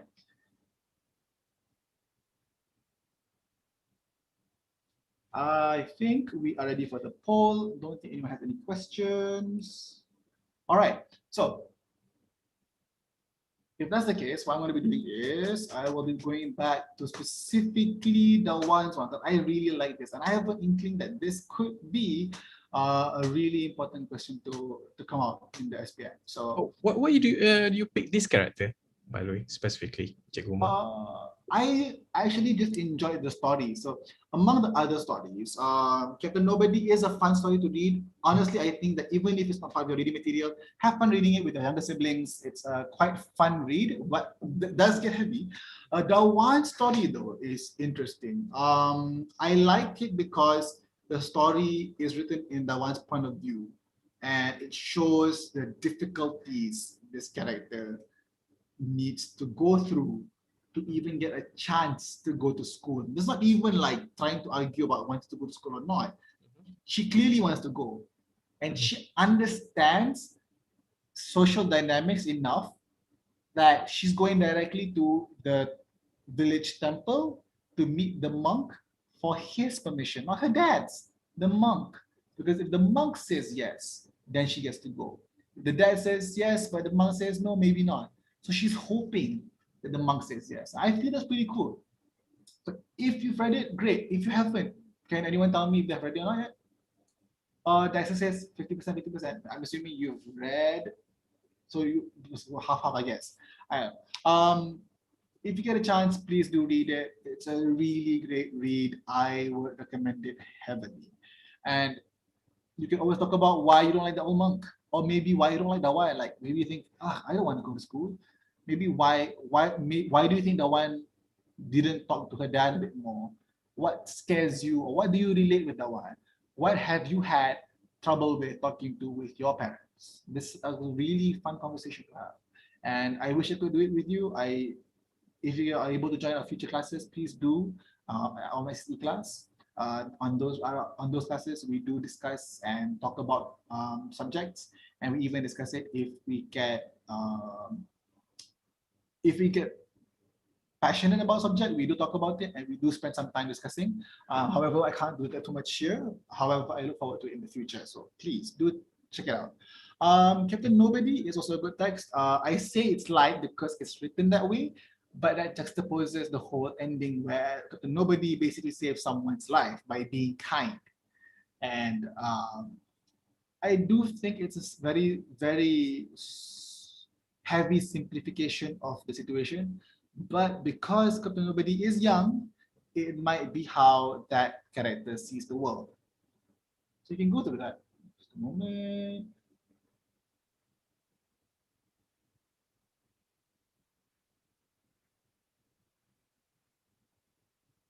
All right. Other than that, please be sure to have this when coming to these exam papers. One tip I would recommend is that on a quick piece of paper, write down the character names of everyone, every character you have in the story. Now, this is a common mistake that's been done. Sometimes in the rush of the exam and you're feeling nervous, you're like, and you don't know what to do. You might misspell a character's name. So Harry could become Henry, and that's a factual error. So if you incorrectly write a character's name, it could cost you marks. Also the writer's name. So please make sure to have all that quickly on a piece of paper before you go into the exam. Just read through it once or twice more and go in, and you will have a better chance of remembering what their names are. All right. So that's it for this class. I do want to talk a bit more about personal opinion because this one's also quite a bit easy to get mistaken and all tied up with. So personal opinion doesn't need a hot take. You don't need an opinion that's revolutionary. What we want is your thoughts about the story, about characters specifically. And then the question, which character you dislike? If you don't like the head monk, the opinion could be what could have the head monk done, or what could the one have done to maybe convince the head monk. This is where your opinion matters, because before that you're basically taking whatever you read in the story and putting it back on the page. So like if you like, let's say for example, you're in a tough spot, you like the head monk for some reason, you're gonna have to look back at the story and really pick out what actually happened and then be able to put it down. But teacher, that's a lot to memorize. Don't memorize then. Just remember what happened. You don't need to remember how the road, what the road looks like or what's written on the signboard on your way to school. What's important is that you remember your way to school, something like that. You don't need to specifically remember exact details. You just need to remember the name so that people know who you're talking about. And then what generally happened in that situation. Who did she talk to? Or why was she going to the temple? Or why did she go meet the head monk? These are things that you can start asking and remembering before entering the exam. So, contohlah, kalau ada pendapat tentang cerita tu, mungkin rasa yang that the head monk, head monk tu yang macam ketua kampung lah, ketua agama, imam lah, okay, and awak rasa yang mungkin Dawan could have done more, boleh buat lebih sikit to get her a chance to go to school. That's an opinion. And you are entitled to that. Awak boleh cerita pasal benda tu. Saya rasa Dawan patutnya pujuk ketua kampung tu lebih sikit. Dawan needed to convince the head monk a bit more, and instead of giving up. That could have been an opinion, and you can write that down. You can write that down. But basically, anything before opinion, you want to make sure you take from the story. Ambil cerita tu memang betul daripada cerita pendek tu. Jangan reka sendiri. Don't write wrong names, don't craft anything else. All right. Final thing I want to bring back up, I think I will talk about is the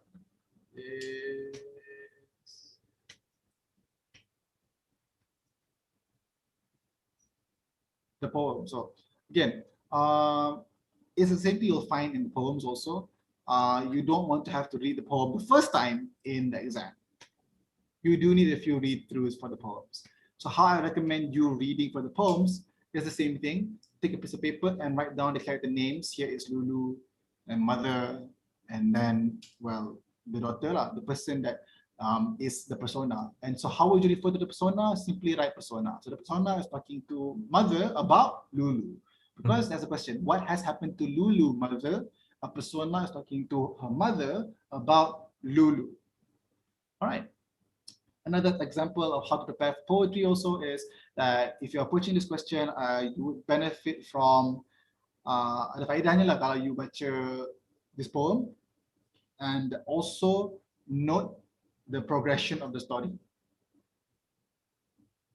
Tak perlu hafal the whole poem, tapi kena tahu apa yang berlaku, apa yang berlangsung dalam cerita tu.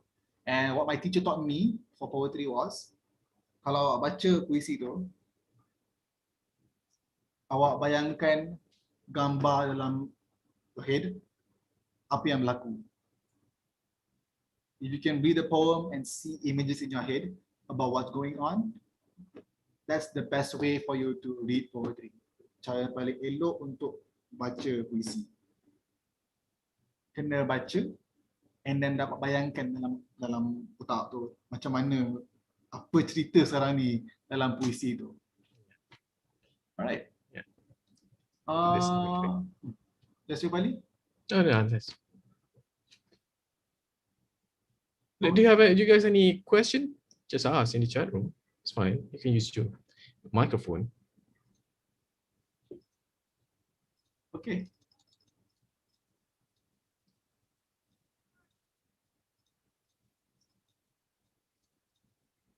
And that is, I think, most of what I want to discuss. All right. So, as promised, we do have a quick poll in case anyone, we just want to check to see if everyone's okay and following. Maybe everyone's a bit tired out. You understand that? So we're going to bring up the poll in just a bit. Okay, it's on the screen right now. So do take the time to answer the poll quickly, please, everyone. Thank you very much. We'll see everyone for the next session in just a bit. Until then, please take a 5-minute break. All right. Okay. Right, looking forward to seeing everyone in just a bit. Please get yourself a cup of water. I will definitely be taking a sip, and see you in a while. See you in 5.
Here's our third Hello, part of people. today's quick clinic.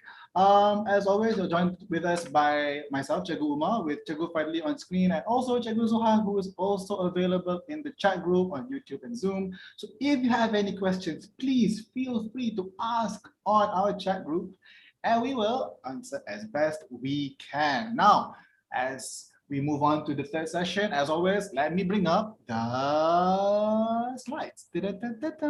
All right. So here we go. Here we're going to go through directed writing and rational clause.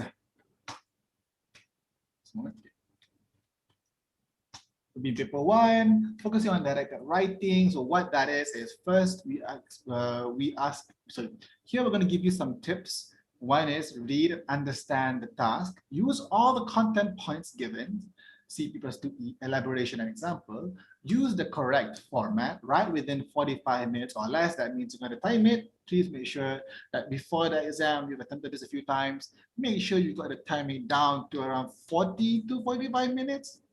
You want to ideally spend 40 and have the last 5 minutes for you to go through again, read and edit.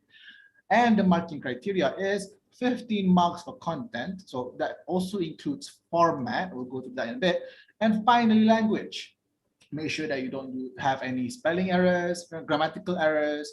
The sentences are clean and formatted nicely, and you should be able to score your maximum points.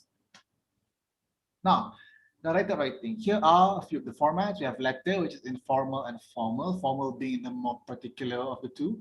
Article, report, and then talk or speech. Now, let's go through that. So, if you are able to, please screenshot this or take a photo of this and just keep practicing this format. You don't need to write the whole letter.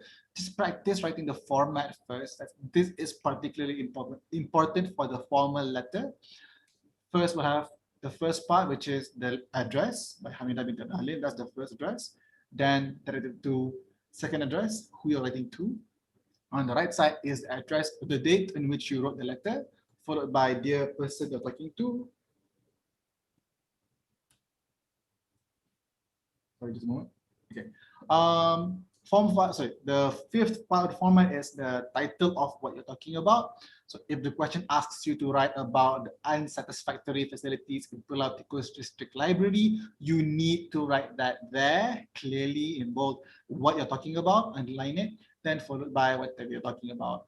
And then finally, all the way down at the end, yours faithfully, your name, and then your title. The title here usually could be your full name. All right.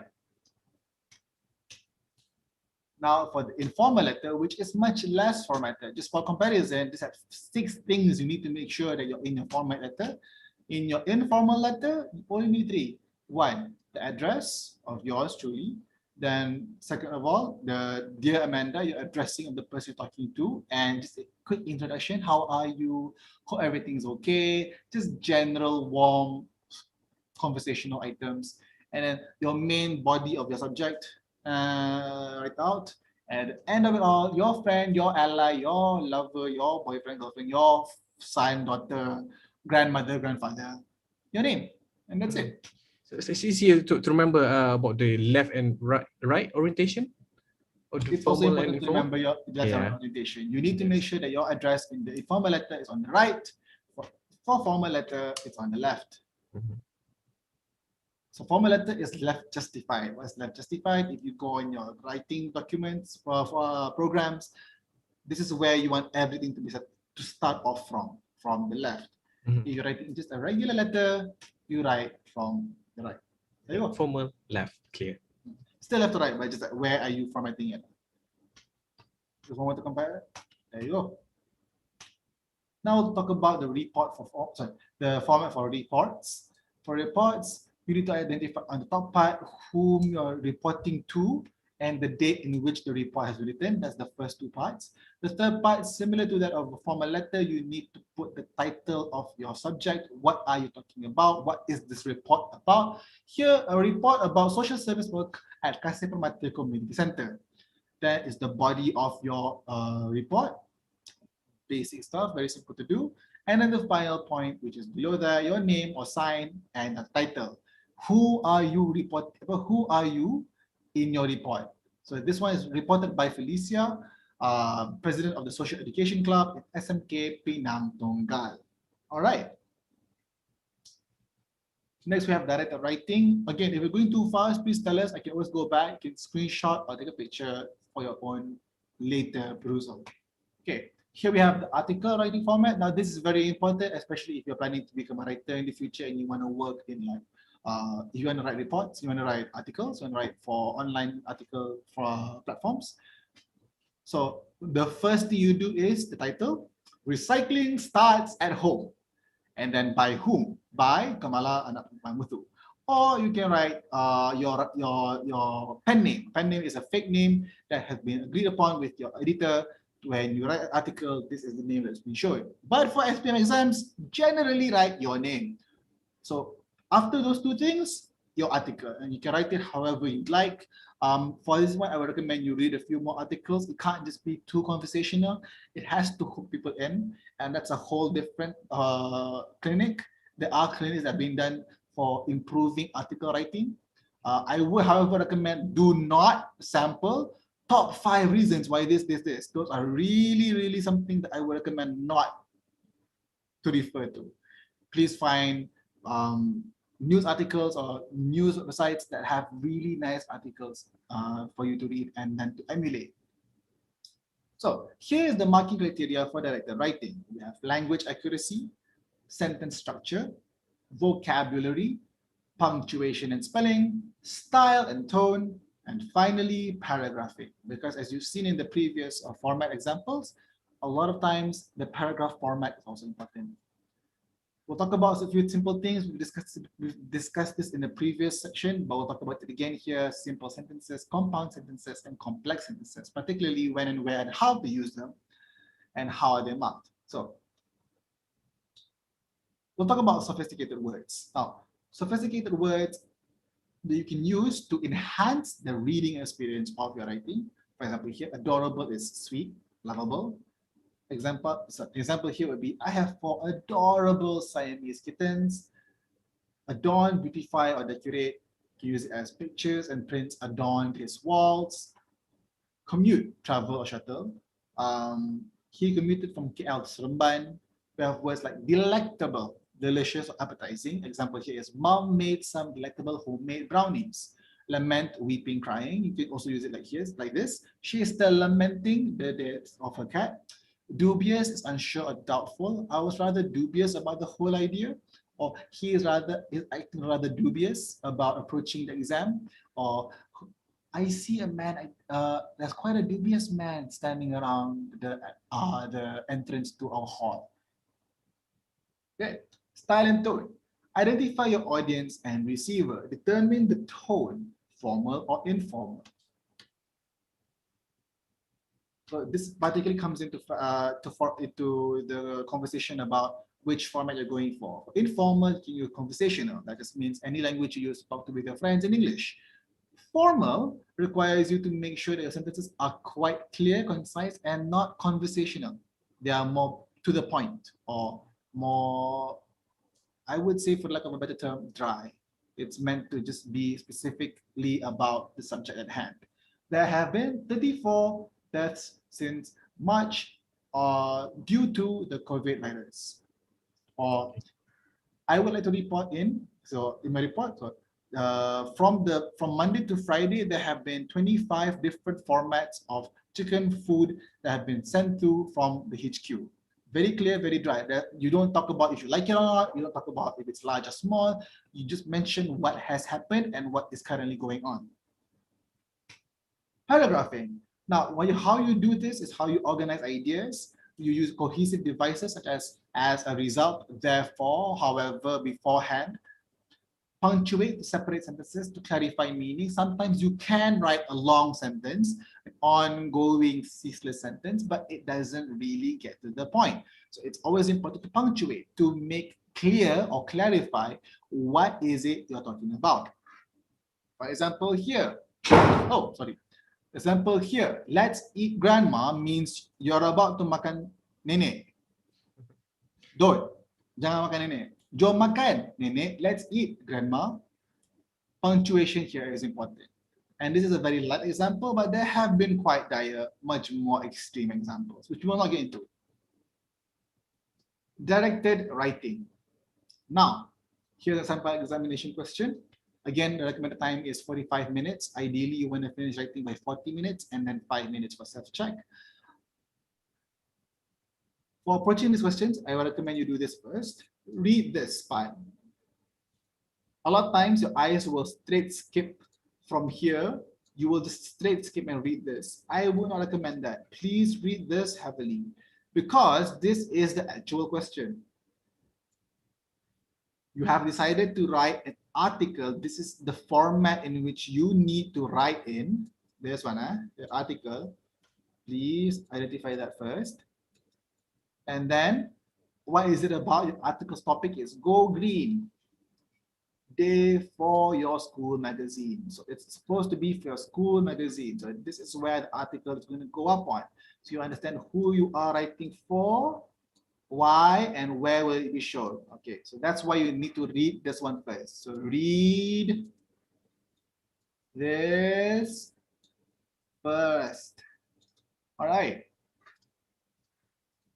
After that, then you go down below and check out the notes. The notes are there and simple. This is a very effective way for you to write notes about any events that happened in the past. If you happen to go to events, shows, or whatever event you're going to and you want to write about it later, this is a very clear and easy way for you to start to note down what happened so that you can refer to it later to write in your article.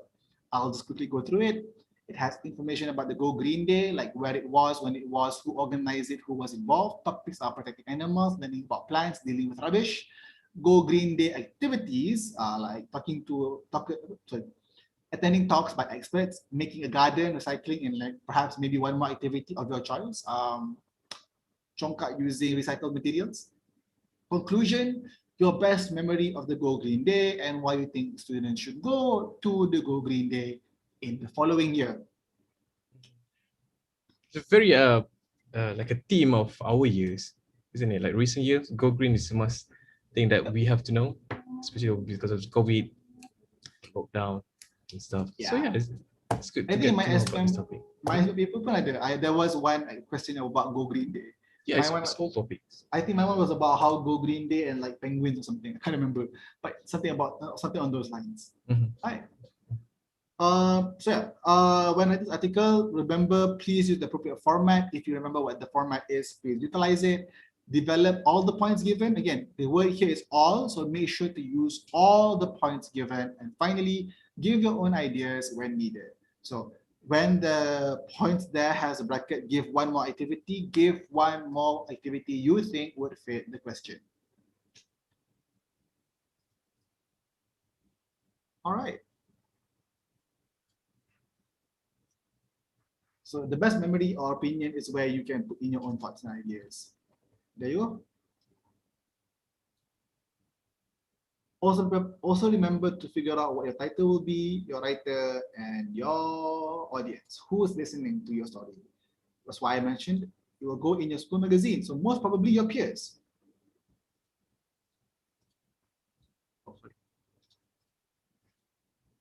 Let's go through a question. The writer writing for SPM 2017. Here was the question. Again, read the first part first. Getting to school on time is very important, but many students in your school often arrive late. The principal has asked you to carry out a survey to find out why they arrive late. Based on your findings, write a report to the principal and suggest ways to solve the problem. In your report, include the following. So what format is this, everyone? Ding dong. Guys, please write in the chat group later, what do you think? No, actually now. Please write in the chat group now, what you think, what format do you think is needed for this SPM question? Time starts now. Quickly. Oh, the clue is in the slide itself. Quickly, people. Correct, that's the kesian in it. Emma, please. What format do you think is most suited for this question?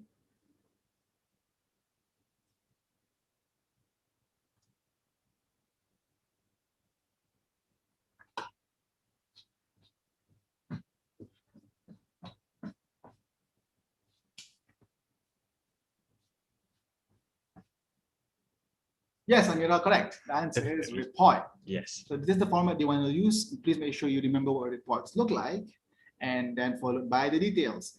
Here we have purpose of the survey, why arriving on time is important, when the survey was carried out, number of students involved in the survey, reasons given by the students are waking up time, transport, distance from home, and one more. Have you ever been late to school? What's your one more reason for why students might come late? What schools can do, awareness campaign, and maybe one more idea. What would you want your school to do to help you not come to school late? And finally, what students can do. Maybe use an alarm clock. What is one way you could, no, what was the one way that you helped yourself get to school on time? Yes, woke up late. So, but that's already the first one, waking up time, Dexter. So maybe something else, something a bit different from what's already been given. We have waking up time. What's one more reason that they are late to school? My answer would be traffic. The way to school has a lot of traffic from my home, and that's why I always arrive late. Even if we left early, it would take so long to go there. Can we use a recent example? Hmm? Can we use a recent example for a reason given by students? Which is? You know, TikTok is pretty famous with kids nowadays. You know, so like a late TikTok session. So that's the reason maybe they're late. True, perhaps that may be the reason, but ultimately falls under waking up time. I woke up late. My wake up time was late because I spent the night watching TikTok videos. Yeah, that's everyone doing right now. Set up late. Perhaps maybe you can conclude that maybe not just waking up late is the problem. It could also be because after waking up early, your family has so many family members, it takes too long to get ready to go out to school. Or yeah, maybe your brother or sister used the shower for a very long time, so you don't get enough time to get ready to go to school. So any example with this recent example can be used, right?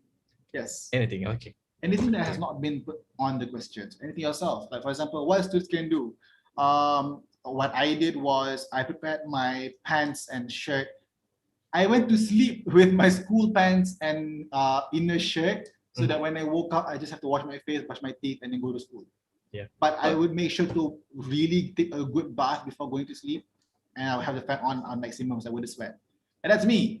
What about you? MCO roadblock. Yes. Yeah, MCO. Wait. Isn't MCO school closed? Maybe. I mean, yeah, there was a moment where you could still go to school. I don't know, that was so weird. But yeah, It's like a so a roadblock could probably halt your progression to school, and that's why you got there late. Oh, tomorrow's still school. Okay. Okay. Cool. My younger sister is still in school. She's a Form 3 student, and her school is closed. So it's still a bit confusing. Some schools are open, some closed. But good job, Esther. Thank you. All right. What can schools do? Maybe like I would say, what can schools do to make students not come to school late? Serve breakfast. If I didn't need to eat at home, if I could just eat at school for breakfast, that would be great. Instead of having an 8 a.m. class, I could have an 8 a.m. breakfast and then skip the rehat pagi. You know, that'd be great. That's me lah. So that's my personal opinion. But I'm very opinionated about going to school late. I have extensive history of my friends coming to school late. Okay, moving forward. So we've done all that already. Now we'll go for rational close. All right. So before we move on to rational close, again, do you have any questions? If you do, please ask in our chat group. That would be so great. If not, then we'll just take a short 1-minute breather. Stretch if you want to. Blood flowing again. All right, before we move on to the next part, it's a long session. I know that. And so I don't want everyone to just feel like you have to sit in front of the computer. I know some of you might not even be there. Maybe you have the laptop on, but you're moving around. That's cool too. Just turn the speaker up so you can hear and just learn from listening. That's also important. Also helps. All right. Let's move on with the class. Okay. Rational close. This is in paper 2, questions 9 to 15. What they do, it tests you on grammar and vocabulary. You need to read the passage given carefully, determine the tenses used in the passage. This one's very important because your answer will be based on the tense the question or the text was written in. Eliminate the options that you consider as wrong. because you won't need to use it and you won't need to spend time thinking about it anymore. Choose the most suitable word to fill in the blanks in the passage based on your understanding in grammar. That just means that if you understand, if you know what parts of speech are, if you understand what grammar and sentence structure is, you can definitely make an educated guess on where you need to fill in the blanks. Or in this case, where you want to put a sentence. So here you go.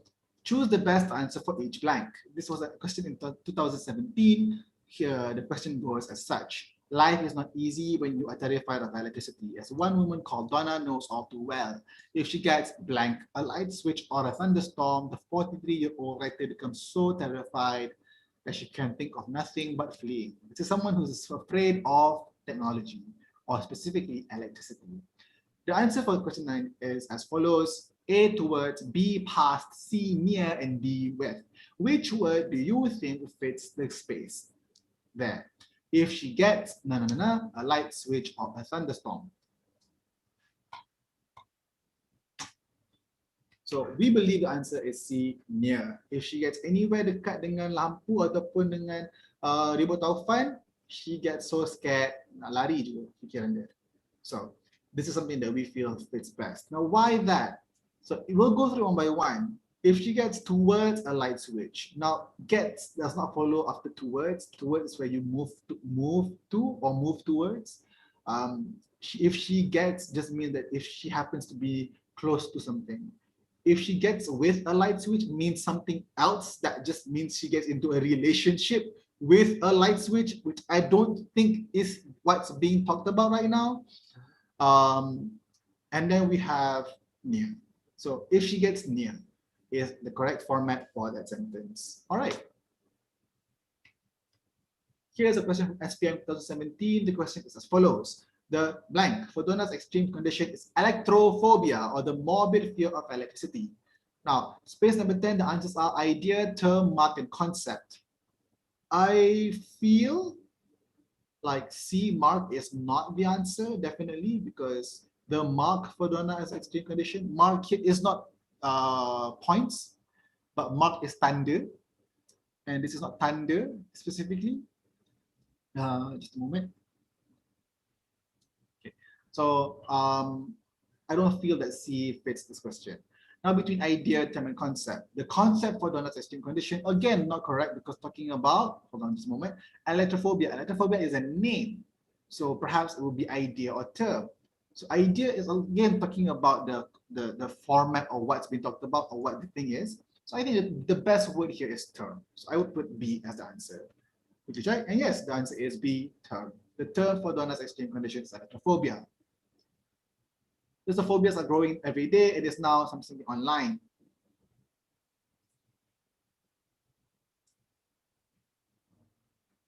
Okay, so 11. So 11 could be the answer is, hold on, found. The list of phobias is growing every day and is now found online. Sorry, hold on. Okay, the list of phobias is growing every day and is now online. Look at the tense and what format the sentence is in. You want to find out that, if you want to go through and check it out, you can also take each word and see it in the sentence and see if it fits. The list of phobias is growing every day and is now found online, which is correct. Find, you don't put find after now. And it's now finds is also incorrect as at the end of it. And it's now found online is what we feel is the answer. And it's now finding online, also incorrect. Finding is continuous verb. There's nothing around the sentence that gives you the idea that the tense is incontinuous. So we don't use that word also. So by virtue of canceling words out to see which one fits, we feel that found is most correct. Again, for a rational clause, you do need a strong understanding of grammar and sentence structure. The final sentence, some may be harmless, but other fears, space, acrophobia, the fear of height, can be extremely dangerous. So what here could be this, what word could fill up the space?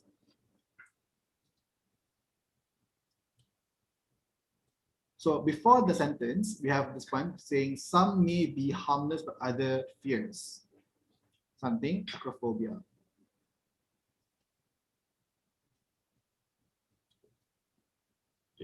So we go through one by one. Some phobias, some may be harmless, but other fears, except acrophobia, may be extremely dangerous. But other fears from acrophobia, we don't feel from might be correct, so we'll slash that out. May be harmless, but other fears like acrophobia might be.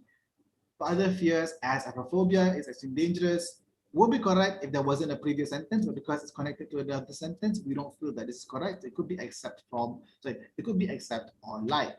And particularly for this question, it's important to check it out, that the answer is like, because we're talking as an example. The word but, or to say it's not, is before the main sentence. Some may be harmless, but other fears, example like acrophobia, can be extremely dangerous. Now I understand that except could also be used here, but it would be redundant because you have not given an example of a dangerous phobia. So you use like instead. Now this is not an understanding of grammar, it's an understanding of context and understanding of intent. What are you trying to do here? In this sentence, you're talking about how some phobias can be harmless, but there are harmful ones. So you need to mention those. So acrophobia is an example of dangerous phobias. So like acrophobia can be extremely dangerous. All right. Just a moment.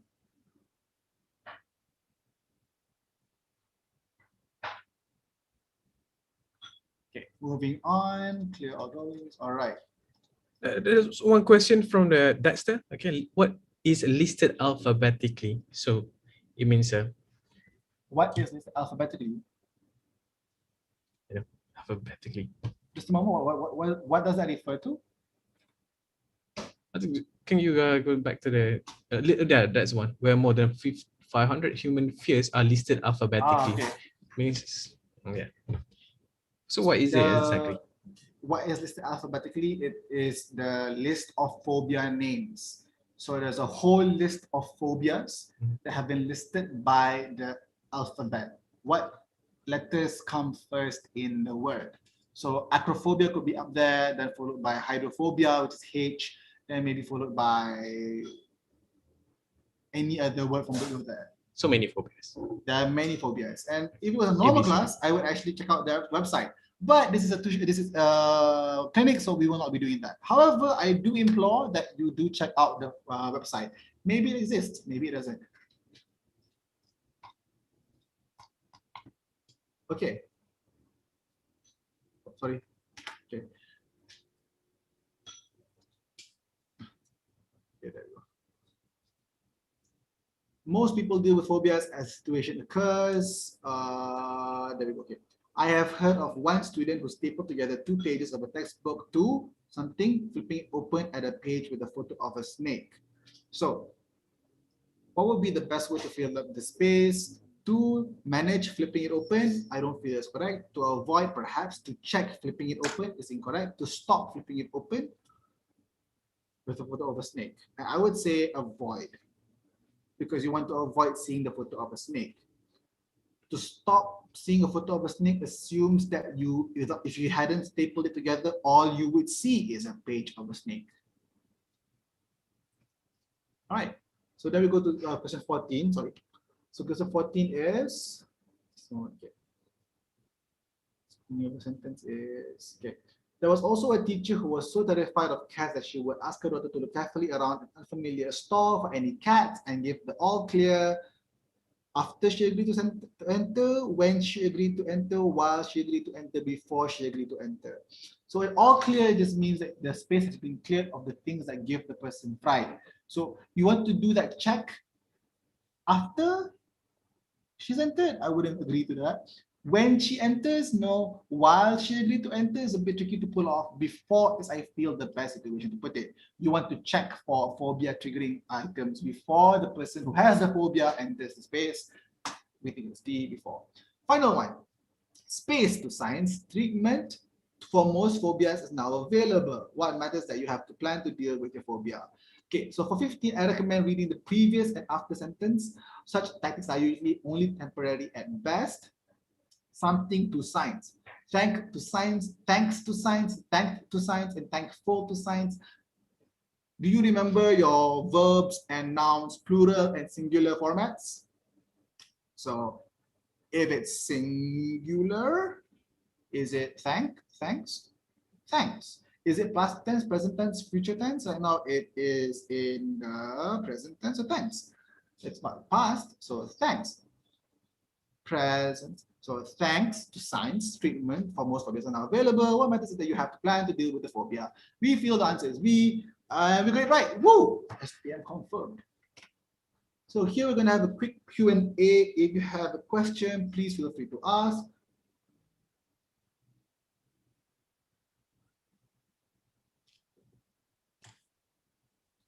Okay, so if you have any questions, great. If you don't, no worries. Maybe you're processing, maybe you're just very much secure with this part of the exam. Let's move on to the, okay.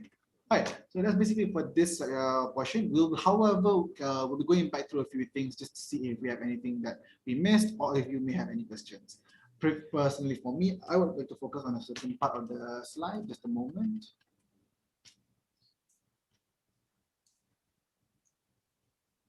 I would like for us to go back to the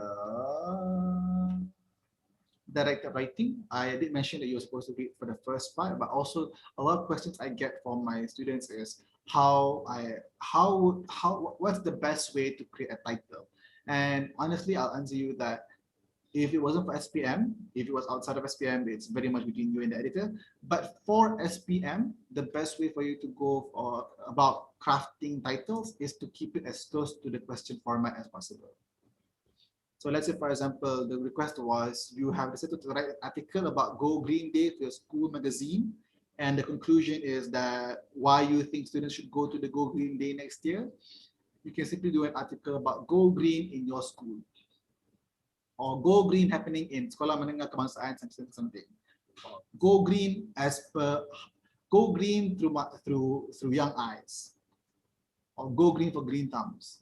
Generally, the title encapsulates what you want to talk about. With articles, it's not that particular. However, it's always good to have a hand in crafting these titles. You don't want to spend any more than basically half a minute choosing a title. And what I would do usually is I would write the article first, as per the question of in the SPM exam, and then choose a title later. Yeah, I do the same because I sometimes writing title first. After you finish with the article, you want to change your mind, right? So maybe title will be the last one. But you can do. Time. Yeah, well, of course, you can do it first. Just make sure that it's not time consuming, I guess. Yeah, like honestly, you can get off with, you can get away with a working title first. So working titles are just titles that you use before you confirm on a title that you love. And if you can't decide after finishing the whole exam, then honestly, have your way with it. You can go Green Day, go green. Or Green Day, the day, not the show, or not the band. It's honestly up to you. I would not recommend spending no more than half a minute, literally. Have a working title first. After you written the whole thing, then come back to it and then craft the title you feel is apt for your writing style or your writing persona. All right, that was the one thing I wanted to go for, the directed writing. Then I wanted to bring up, just a moment. Okay, so for rational close. Now, rational close sometimes gets to you because like, a lot of times it can get confusing. I've had students who've asked me before, why does it feel like another word can fit? And I don't have the ability to choose which word is better between the two options. Like between four, it's kind of easy to identify what could not be the answer, but how do you identify between the last two questions chosen? My tip for this one is you don't wreck your head too hard in the first round. Once you go to each question, spend basically 1 to 2 minutes to identify what's not the answer. And if you're getting stuck between two answers, bookmark that page in your exam, move to the next question, and then try to do that one. get as many as done first before going back to that question and then choosing the best answer that you can. This may not get you the right answer. I'm going to tell you up front, it's very much dependent on how much studying and how much practice you've been doing, but it does give you the best chance in choosing the best answer. So this is a tip that we will provide for you. And so just to clarify how this tip works, it's not the best way, but it's the most structured approach for someone attempting this question. It's okay if we read it like verbally, like, if during the exam, just to make sense of the words in the box. I would recommend reading it very softly. There's two things I want to bring out for this one. In your SPM exam, traditionally, not during the COVID season, but traditionally, you will be in a hall and you wouldn't be able to read it out too loud in case the examiner feels that you are cheating or helping other people to cheat. So I wouldn't recommend reading it out too loud. Honestly, it's really up to the examiner that you get, and it's not usually the case, not usually a problem if you keep it to under your breath.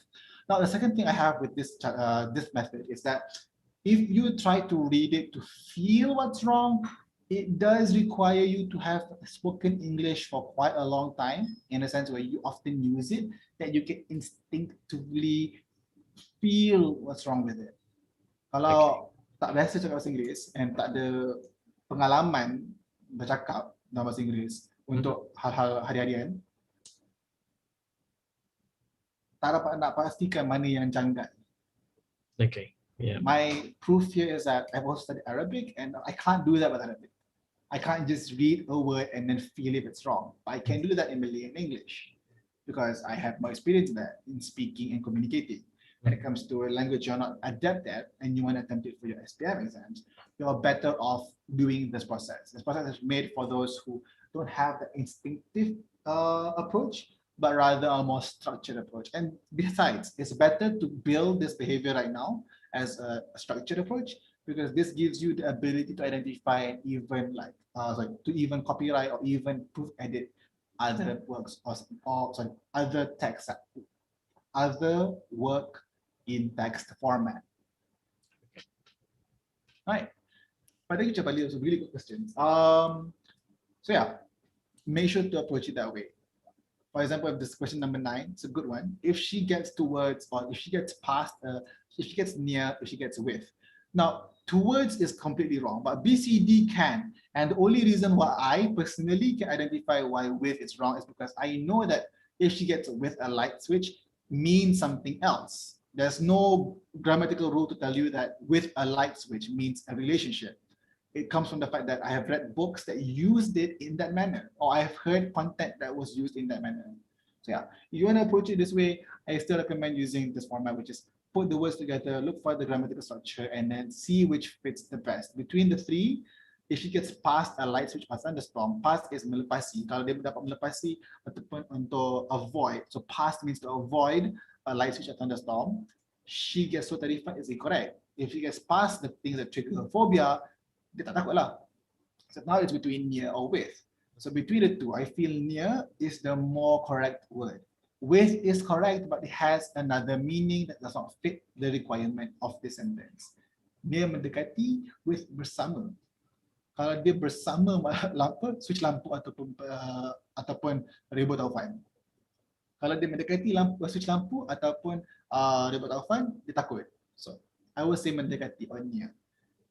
Would I recommend translation as a way to figure out if it was or not? I would not usually, unless you very much heavily utilize translation between English and Malay, because Malay may be your first language, or maybe a different language, maybe Chinese or Indian, so or Hindi or Tamil is more your language than it is English, and you require that as your base. I wouldn't recommend it. Don't rely on it. But you can test to see if it works. But I would not recommend it also. So I don't think it's something that you want to utilize. Okay. All right. So those are the two things I would bring up. I do think that, hold on, there was another one I feel was tricky. 14. Okay. So question number 14 is interesting to me because again, most of those sentences, most of the words do fit in the sentence. Just a minute. Okay, so just a moment. Okay. There was also a teacher who was so terrified of cats that she would ask her daughter to look carefully around an unfamiliar store for any cats and give the all clear. 14, she agreed to enter. Now, the reason why this one is tricky is because all the words slightly work after she agreed to enter, when she agreed to enter, while she agreed to enter, and before she agreed to enter. The only difference the words have is the time in which this person follows. If you remember the previous class, subordinate, this is where you want to utilize that information. So it's not just grammar, it's not just text, it's not just structure, it's understanding which things need to happen first or after. So it's contextual. So this one, I do not have a clear or like approach to it other than your experience, but also understanding. You can't really avoid reading the text. So do take the time to read the paragraph, understand what phobia is, and then only then approaching the question. So in this one, it would be after, because, sorry, before, because you don't want to enter a place you're scared of until you know it doesn't have the thing you're scared of. And it will happen after the check has been done. You can't really do that if it's when, while, or before. Right? Okay, so that's mostly it. I don't think I can expand on it any more further. And I'm doing a final check. Do we have any questions approaching this one? No? So I feel everyone's okay with this. Everyone's pretty understanding about, sorry, I think everyone has a clear understanding about this chapter. I do often find students not having questions because they don't understand or because it's hard to craft a question based on this. I do hope the tips and also explanations I've given do help with your approach. And I would recommend finally that generally you do need to practice this, and the only way for you to really get better at this is from practice and also making mistakes. You do need to understand why you get it wrong, because this is a test on your language as on its use. So the only way you will improve the fastest is if you go get exam papers and they have the answer sheet at the back, answer, find out if you're wrong, and then try your best to find out why you got it wrong. What happened in your own understanding, pemahaman awak tadi, awak approach soalan ni, and then how do you better avoid those pitfalls? What made you naturally choose the wrong answer, and then how do you get to the right one? That's the conversation, that's the practice that you need to do. It's not just try, new question, new answer, new question, new answer, but it's the approach in finding out why you got the wrong answer. And if you can do that, then you're going to be prepared for the exam. So SPM, we're going to get ready for that. Kita hebat dalam exam. All right, that's it for this one. I do want to bring up the poll just in case anyone doesn't understand anything, if it's possible. All right, so here we have the poll. I do want to make sure that everyone's clear with everything. If there's anything you want to discuss or to want to explain more on, we'll talk about that. Cool. Direct writing, talk of speech. We also have questions for the formal. I have a feeling it's more on the direct writing then. So while everyone goes and fills that up, I will go back to that one.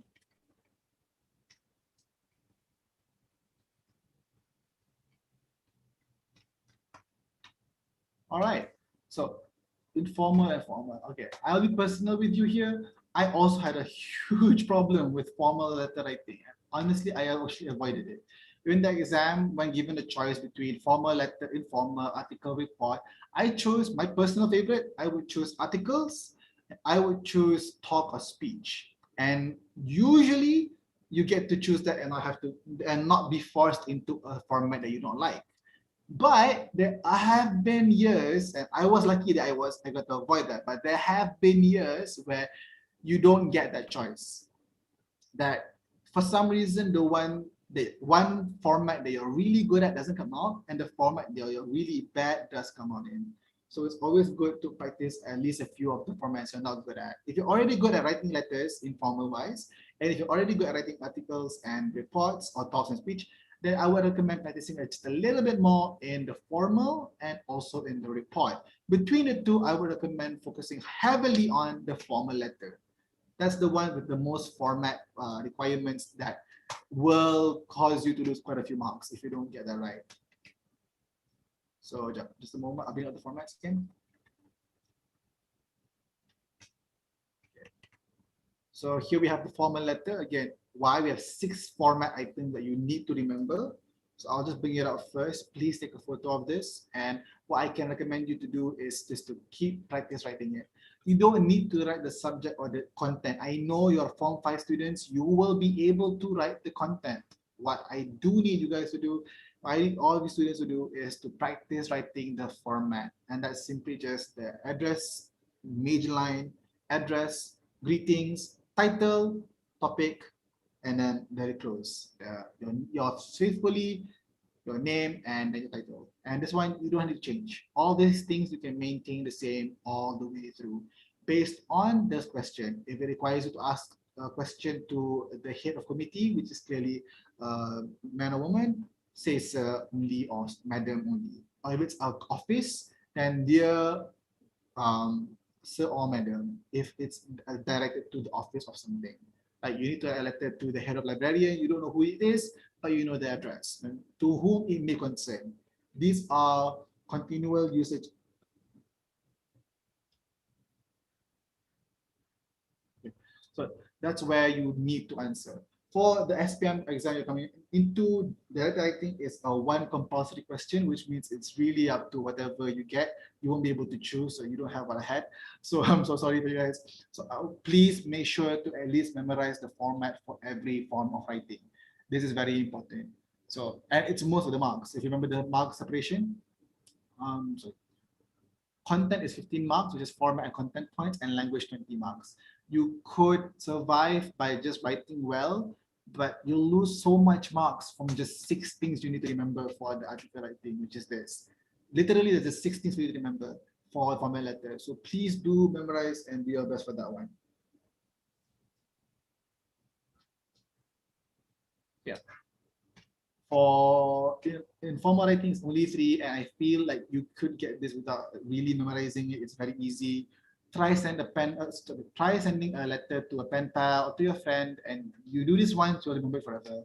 A report is quite tricky, only because the formatting is so different. It looks a lot like an email, I would say, if you have done those before. You just have to remember that a report is very formal and it's for a specific purpose, and there's only 4 things to remember. For director writing for this one, for article format, it's just 2 main things. So it's the most simplest one. I don't think you need to spend too much time on it. So yeah. So again, the biggest thing I would ask you to focus on, just spend maybe 2-3 days just writing the outline and format of is the formal letter. That's my personal biggest hurdle for the exams. Maybe it's not for you. Maybe for you it's something else. Maybe for you speech writing is scary. Then practice on that. For article and report, not just by a screenshot. Okay, sure, no problem. But yes, the notes slides will also be in the eKelas portal, but I don't mind sharing with you the article and report format. Boleh. Just a moment. Here we go. This is the report. I'll give everyone 10 seconds. 10, 9, 8, 7, 6, 5, 4, 3, 2, 1. And then the report, just a moment. The article and also report, right? Yes. Okay. So article report, this is article 1. Again, 10 seconds, 10, 9, 8, 7, 6, 5, 4, 3, 2, 1.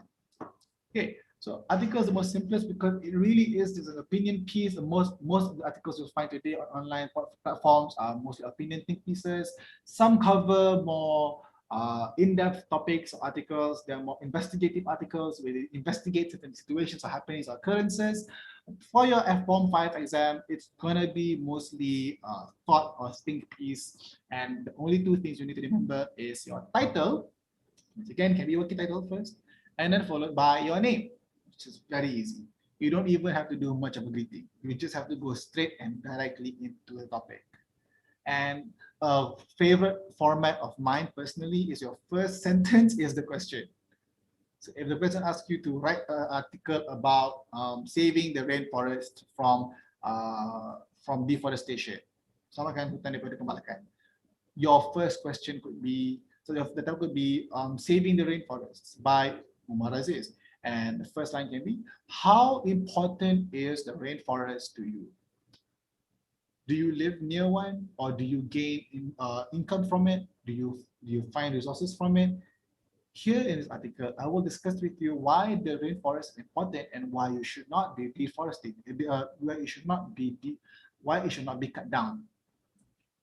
And then you move forward. And then to sum up, the rainforest is important to us. No. So article is quite easy.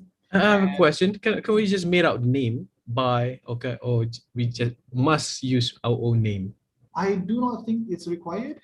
Just give me a moment as we wait for Cikgu to answer that just a bit. For Cikgu Zuhal to confirm that for us. But from what I remember, I don't think so.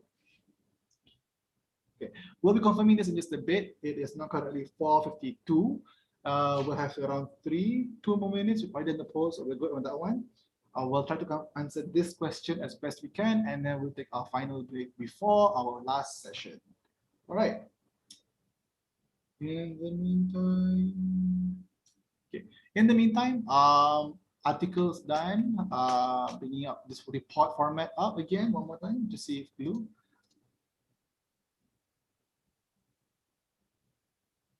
So yesterday website ada error code popped up. Mal, would you mind sharing with us what link? Sorry, okay. We'll be sharing with you the link to the website portal in just a bit, so don't worry about it. We'll remain this in the chat group for a while. Okay. For the previous question, can you write any name? Yes, you may write any name, but please make it clean name. Don't put any funky names. Keep it clean and simple. Usually your name will be fine. If you don't want to put your name, you can put anyone else's. All right. All right. That is it. It's 4:55. We'll call it a break for now. It's our third session. I think everyone's a bit more tired now. Michael Jackson, perhaps. However, a very long name. Up to you. Yes. It's not wrong, right? Maybe Michael Jackson writes an article about the importance of disco and funk. Who knows? Yeah. All right. Okay. Thank you everyone for joining for this session. We'll see you in another 5 more minutes. Until then, please grab a bite to eat, a snack to eat, a breather, what have you will. I shall call it a session now, and we'll come back in 5 minutes. All right. And with Teacher Umar, we'll see you in 5 minutes. Okay. All right.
Hello again.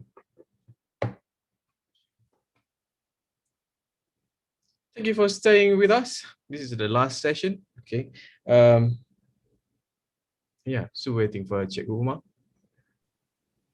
And there he Hey is. guys. All right. So yes, as the group Ali has just mentioned, we are in our last session. You're also joining with Okay. We're also joining with Cikgu Zuhail. She will be online on the chat group. So if you have any questions, please ask and we will respond as best as we can. It's better to ask in the chat group also. That means we can answer each one as we go along. No questions will be left unanswered. Kita tanya sampai faham. Hebat dalam exam together. #hebat dalam exam. All right, and like always, in all of our classes, I will bring up just a moment, bring up the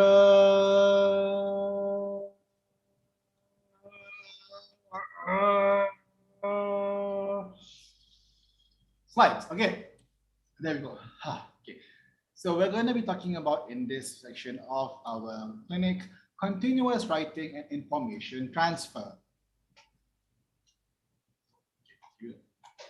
So continuous writing.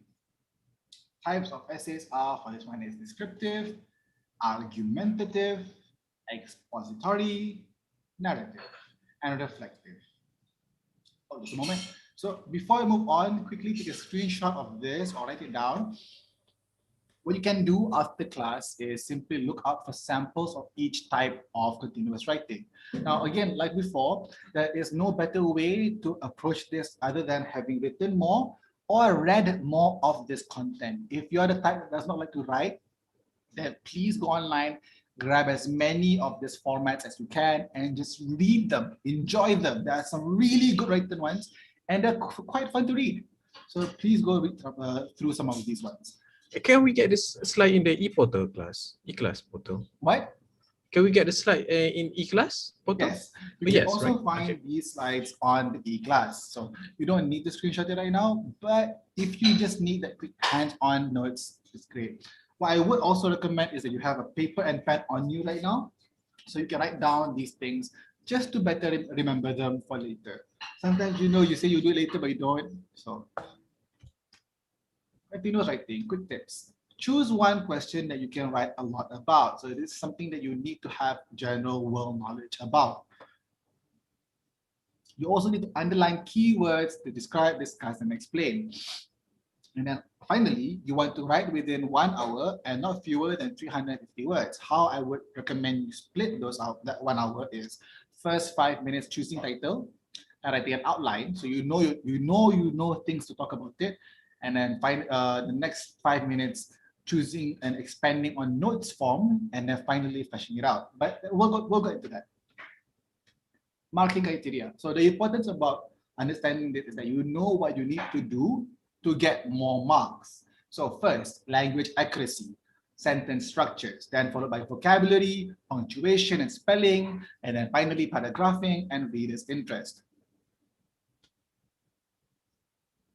Interesting language features to use. Similes. Swims like a fish, like 2 sparrows in a hurricane, as cold as ice. Now, all these are similes, comparisons, when you compare one thing to the other. When you swim like a fish, it's assumed you swim very well. Like 2 sparrows in a hurricane, not in control. As cold as ice is your personality, your behavior. You were not responsive, you were not warm to another person. Idioms, better late than ever. These are constant or commonly used comparisons or sayings that have an intended meaning. Break a leg does not mean leg broken. Break a leg is usually assumed to wish a person good luck. For explanation, when you break a leg, you get a cast. Break a leg is often used in theater or performances where you get casted. Okay. And finally, to go banana, it just means that you go nuts. All right, moving forward, just a moment. Just making sure that everything's clear. All right, just to check it. Proverbs, for example here, birds of a feather flock together, a picture is worth 1,000 words, and there's no place like home. Similar, commonly used. and have become a saying. So birds of a feather flock together just means that people of similar interests or similar backgrounds will come together. A picture is worth 1,000 words just means that a picture has more information to give you than a text. And finally, there's no place like home, also the same thing. It's a saying that you always want to, sorry, hold on. It is a saying that has an intended meaning, and in this case, it's literal. There's no place like home. If you want to be home, that's your place to return to. Okay, and finally, metaphors. My love is red, red rose. The rain come down along knitting needles. He was a lion in the fight. So metaphors are often compared to similes, where in a metaphor there is no like, there is no comparison that you are that thing, and it's assumed or it is understood that it's a poetic device. It's used to basically besar-besarkan situasi itu. He was a lion in the fight. Awak tadi gaduh singa nampaknya. Jadi macam dah jadi beruang. So it's a exaggeration of sorts. You describe something by giving you that title, that you are a lion on the war field. My love is a red rose. Umpamaan, is that the right word? Cikgu Fadli, what do you think? Is umpamaan the correct word to explain metaphor? Is it close enough? Or is it more simile? Macam ni lah, so simile macam, awak macam seekor ikan. Awak berenang seperti seekor ikan. Idioms, asalkan sampai. It's not a sentence anymore, it's a saying already. Proverb, I don't have an example for that. For metaphor, cintaku sebuah lautan, dalam dan luas. Okay, enough of that, moving forward. Show, don't tell. So how do writers show rather than tell? Good writers show rather than tell by creating an image. If you remember, I told you that if you read, you can see images from reading poetry. That's the kind of level you want to achieve. By creating an image for the reader's mind rather than just telling them exact words. Now, for example, telling would be this form. Annie was mad. But showing is Annie furrowed her eyebrows narrow and put her hands on her hips. So it was a description of how she was standing at the time. It's a descriptive, right? It is a descriptive word. Yes, you're taking more time to describe or be descriptive about something to give that depth, to paint a picture literally using words. It took all the control she had not to scream. Liz felt hungry. So telling is, oh, Liz felt hungry. Showing is being more descriptive. After a hot, long recess, Liz couldn't wait to sink her teeth into her delicious ham and cheese sandwich. Lunchtime was finally here. Final one is, I loved watching the snow from the window. Showing is, through the clear glass, I watched as sheets of bright, white, glittering snowflakes fell from the sky. I just couldn't control my excitement as my mouth grinned from ear to ear. A bit unsettling, but basically that's what showing is for a writer. You craft the picture. Like, what is the difference between telling me that you like eating chocolate and you enjoy the taste of cocoa and butter melting in your mouth, the sweet, sticky taste as your tongue touches the roof of your mouth, that kind of stuff. So how would you show that you like your favorite food? If you get a chance, please fill in the chat group somewhere on your page. How would you show that you love your favorite food? What's your favorite food, by the way? So show, don't tell. Okay. My stomach was rumbling like crazy. My heart was racing and shivered with fear. My smile was as big as the moon, like the moon in the sky. He was fast as lightning becomes. I was hungry. I was scared. I was happy. He ran. So that's the comparison between showing and telling. Which one would you prefer? I feel like if we were to compare to the previous session, reports would require telling. Showing is more of a expensive writing format. So ways to show. Use adjectives. Describe the thing you're talking about. A big brown furry fox jumped over the tiny wall. Include adverbs. So you not only describe the person, but also describe the action being done. He jumped over the wall hurriedly. Use similes. The bear-like fox jumped over the huge towering wall hurriedly. Onomatopoeia, sound words like boom, bam, pow. Exclamatory sentences. Expression and voice, for example, what I've been doing when I read the sentences. The big, brown, bear-like fox jumped over the towering wall hurriedly in pursuit of lunch. Use hyperboles. Now, expression and voice doesn't necessarily mean for me to speak. Expression and voice, just to clarify, can also be used through words and through commas, through spacing, through what words you're using, huge, towering, oppressive. Then finally, we have hyperboles, which is to exaggerate or stretch the truth. So I said tall wall, but then I use the word instead towering wall. That is to say the wall is even much more larger than it actually is. Or to use words that are way too much of something to describe a thing. Let's say, for example, the hill to your school is large. When you go to school, there's a hill that you have to walk up to. Instead of saying the hill is steep, you could say that the hill is a vertical climb. You're being exaggerative. You're exaggerating the steepness of the hill that you climb. Setinggi gunung. Setinggi gunung is a comparison. You could say that, oh, my house on the 3rd floor is setinggi gunung. Jauhnya tu nak kena berlaki. That's how you show. That's how you show. All right. Now, ways to tell. No details.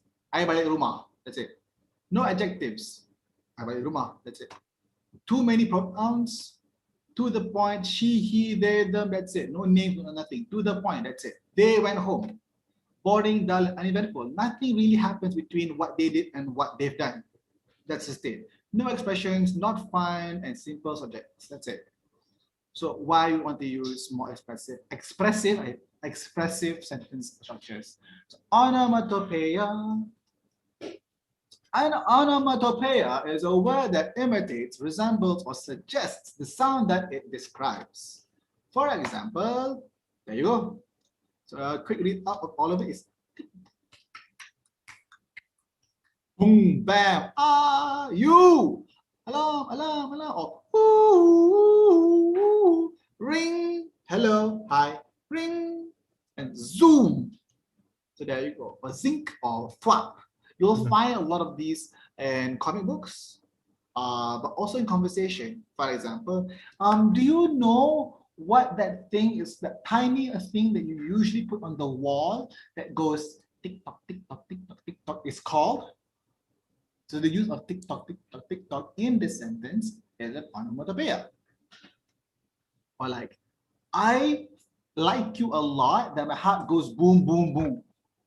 Maybe not the best way, kind of cringy, but that is how you could use or utilize onomatopoeia.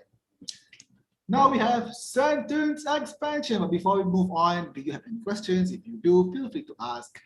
I will take a pause if you need to, or one of our teachers will answer questions in the chat. Don't worry about it. All right. We have Cikgu Fadli and Cikgu Zuhal online for your needs. All right. Sentence expansion. I walked to the kitchen to make coffee. Lazily, I walked to the kitchen to make coffee. Lazily, I walked to my small kitchen. Okay, I'll pause here for a bit. This is what's happening right now. There's an adverb here. Lazily, I walked to describe the act of walking. Then we follow up with an adjective for the kitchen, which is my small kitchen. You're describing the kitchen now. Lazily, I walked to my small, messy kitchen. You can basically add as many types of descriptives to your kitchen as possible. However, sometimes you do need to structure it well. It can come off as rather lazy or messily construed. So keep it to 2 to 3.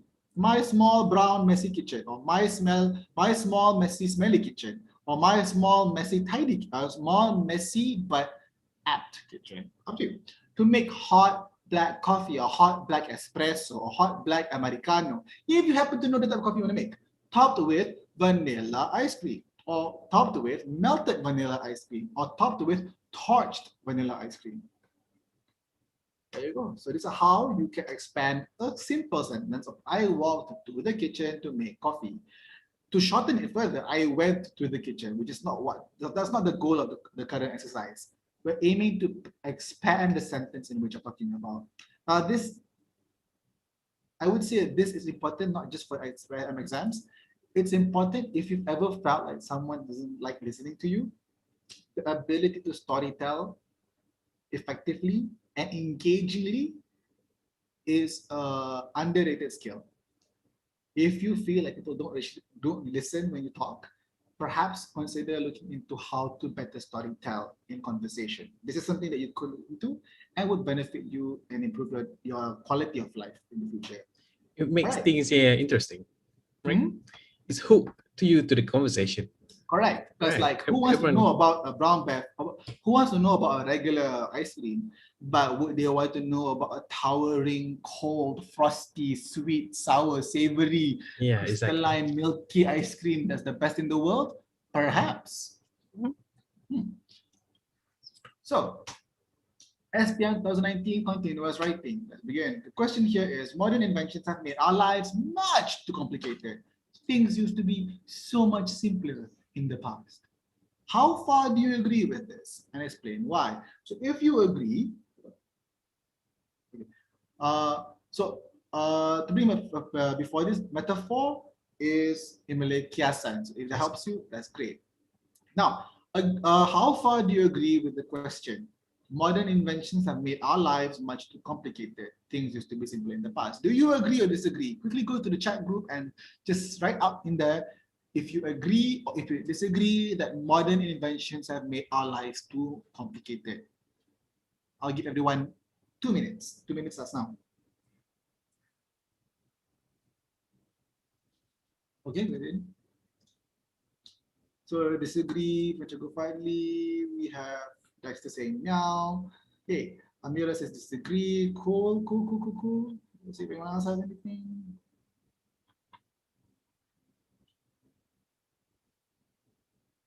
All right, so I'll move forward. So I feel like I also disagree, but for the sake of this conversation, I'll say I'll agree.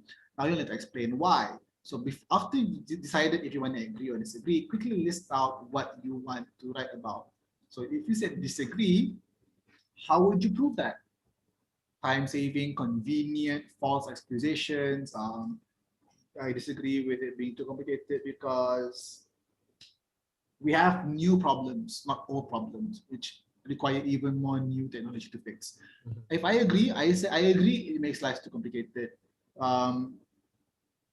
Simple solutions now have more steps to solve and requires a higher level of education or misuse or addiction. I now sleep late because I go on TikTok or I play Genshin Impact on my phone or something, etc. It used to be if I want to play a game, I have to go to my PC. Now I can play on my phone. Example. So another example is here. Write a story about two people who had an argument because one of them had lost a mobile phone. End your story with, and they both realized how foolish they had been. So the question asks you to write a simple story about two people who argued about one of them losing their phone. And the last line, regardless of how you write it, the last line has to be, and they both realized how foolish they had been. So first, exposition. Introduce character setting a conflict. So you already know that you need to write about two people. It's not the maximum, but it is the minimum. You do need to have two people. And in the last part, it has to be about those two people. Can there be more people in the story? Probably, but it might get hard to follow. Hold on just a moment, I'm hearing sounds.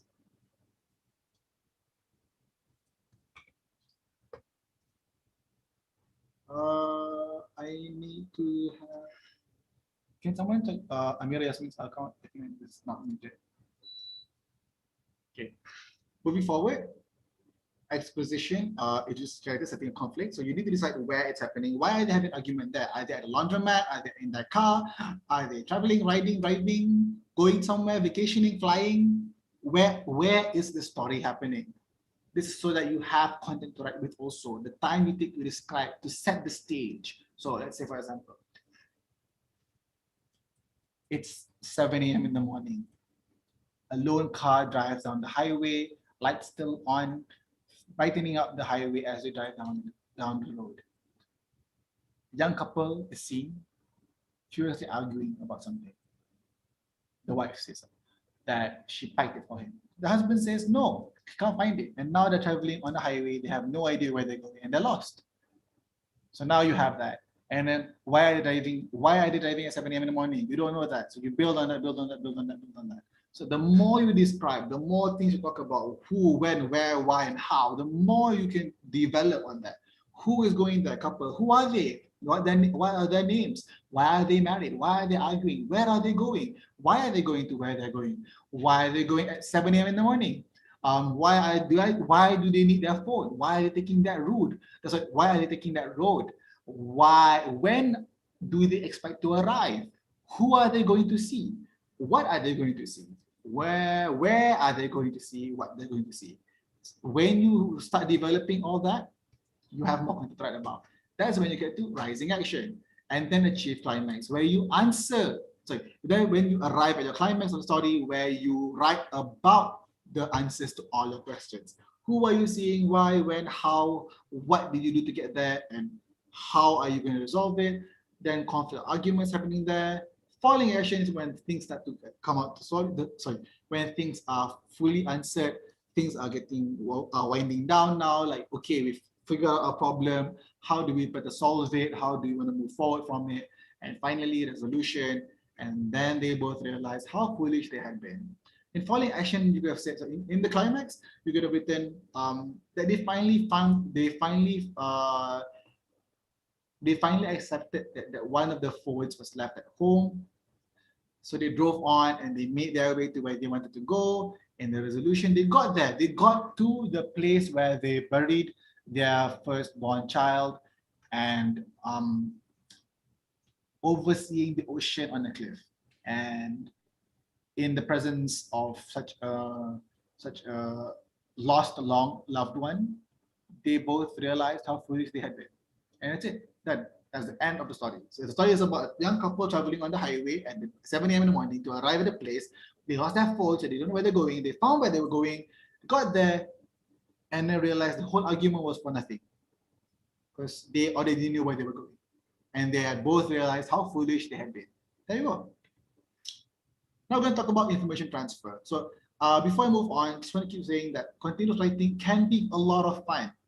I personally love it. It's a creative format for me. It's quite a lot of fun to do. It's very enjoyable. I agree. Information. You actually? Yeah, it's fun. Sheikh Wali, what would you write about in the exam? Like if you were given this question, they both realized how foolish they had been. What story would you write? Okay, it's open. It's up to you. You can write like 1001 ways. No, Sheikh Wali, what would you write for this exam paper? No, I cannot think of it now. I have a lot of ideas. Okay, something about incident of friendships and. Maybe friendship. Then about what? A boy, girl, boy, girl, girl, high school, college. Something horror, something creepy, something that's a mystery a bit. Yeah. Okay. Combine all the Does anyone die? Oh, that would be awesome. But then how would you finish with they both realize how foolish they had been? Oh my god, that will take some time to read the draft, but something about regret their action at the end of it. Okay. So maybe accidentally someone is face an unfortunate event, and it's end up with and they both realize how foolish they have been. So it's I will put that kind of element in my story. Okay. Horror, yeah. So like everybody said, you can go mystery wise, you can go horror wise. Someone might die, someone might not die. It's really up to you. Ultimately, the only thing you have to do is the last line has to be they both realize how foolish they had been. And how you craft that is how the examiner will examine your marks. Right. So let's go to information transfer. Information transfer is comparatively much more technically difficult, but answering it is slightly more easier than having to craft a 350 word passage. But we'll go through it. First, I'm going to share with you the answering tips. To transfer relevant information accurately is what you'll need to be doing. Correct spelling is mandatory. Read, understand the questions. Write short answers. You don't need to write super long answers. 10 questions mean 10 marks, which also means make sure to check your spelling. If you have anything misspelled or if you incorrectly write something, you will lose that 1 mark. And finally, you only want to spend 25 minutes on this or less. You want to spend 5 minutes reading the passage. You want to spend 5 minutes choosing the best answers, 5 minutes choosing which one of those answers are the best to use, and finally the last 10 minutes to check if the answers are correct and to check the spelling or grammar. So let's look at this, information transfer. So you'll get a passage like this in the exam, something simple, there's a title for it. Please make sure to read everything, but like before, don't read it now or just yet. Go straight to the questions first. Here's the question. Abraham is going on a camping trip. Yes, even the question part is important. Using words from the leaflet given, complete his blog entry below. Use only one word for each blank. So here's Abraham's blog. June 4, 2017 camping trip. Question 16 is footwear and decided to, just a moment. All right.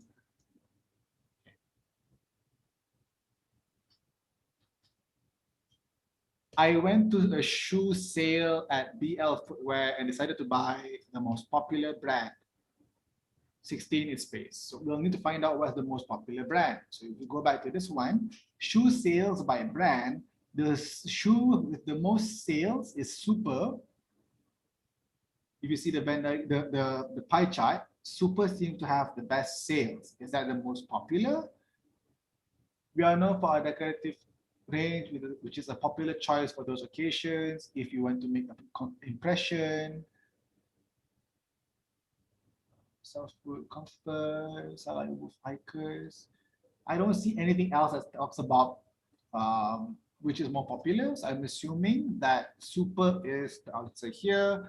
I want to check. Correct. Super is the answer given to you, but not even in text, but by the pie chart. So again, read the questions first and then try to look for the answers as you go forward. I choose something boots as the ground can get very wet where I'm going. So talking about wet, water, perhaps waterproofing. Is there anything about water here? Okay, I found the word waterproof. We sell lightweight boots for shorter hikes and waterproof ones to keep your feet dry at all times. So I chose waterproof boots as the ground can get very wet when I'm going. I'm really happy with them because the 18 some space they came with something. I'm really happy with them because there's something they came with. It's very reassuring. So let's see. What does it come with?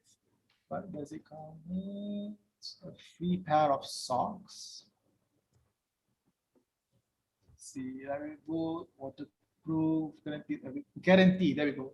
We offer a guarantee with every purchase. Also for this month, only a free pair of socks. Now, why would I choose guarantee over socks? The free pair of socks will only give it for a promotion. The boots came with something, and that's reassuring. The only thing I feel is very reassuring is a guarantee. A guarantee means that the shoe or item being sold is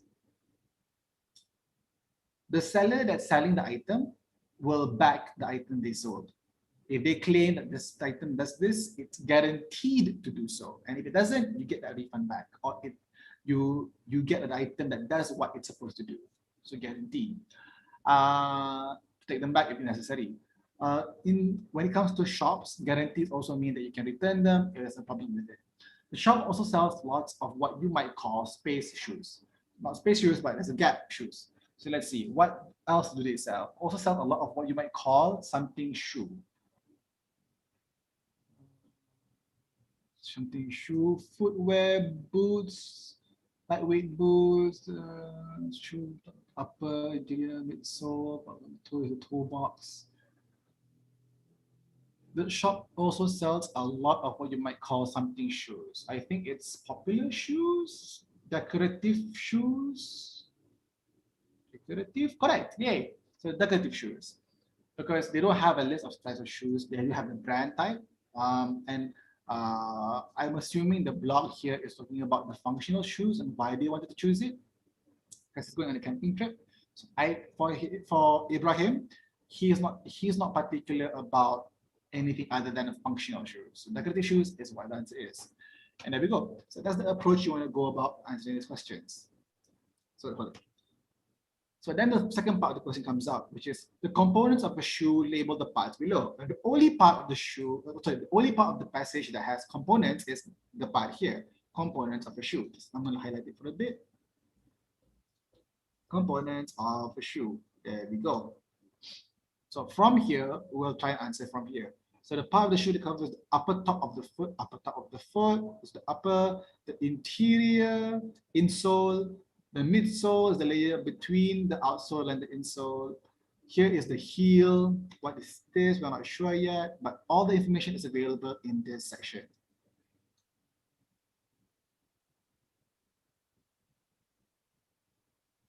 Right.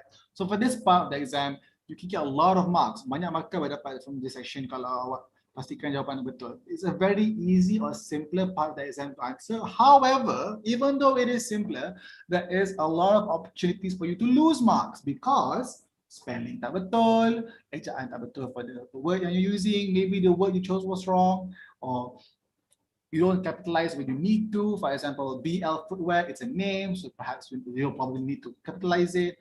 If a person's name is in there, please capitalize it too. If you don't, you will not get the mark, it's 0. So yes, it's an easy part of the exam to get marks, but it's also easy to lose it. Remember, every question only has 1 mark, so you can only lose that 1 mark from 1 mistake.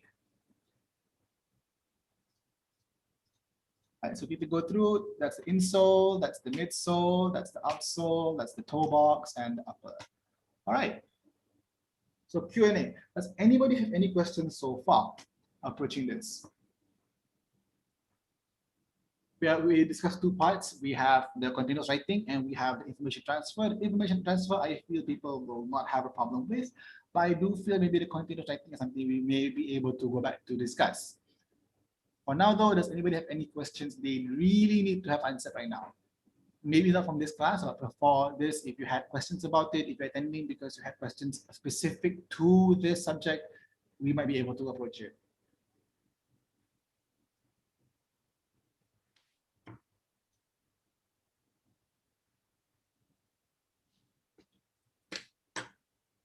Anyone?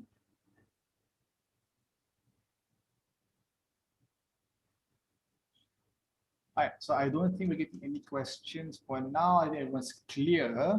So what I'll be doing is I'll go back to expensive writing for a bit, just a moment.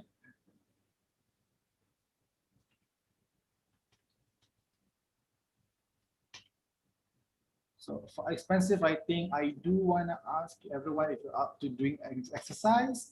It's a simple one. I like this one a lot. So I would like to ask everyone to just quickly write down their outline for what they would do here.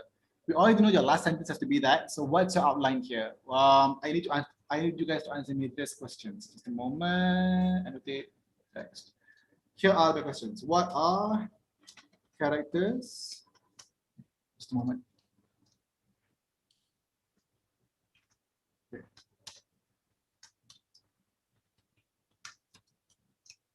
Characters, setting, time, location,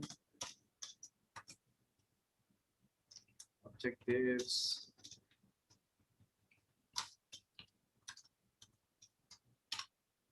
so these are my questions. So if you can see on your screen, these are the 5 things I want to know about.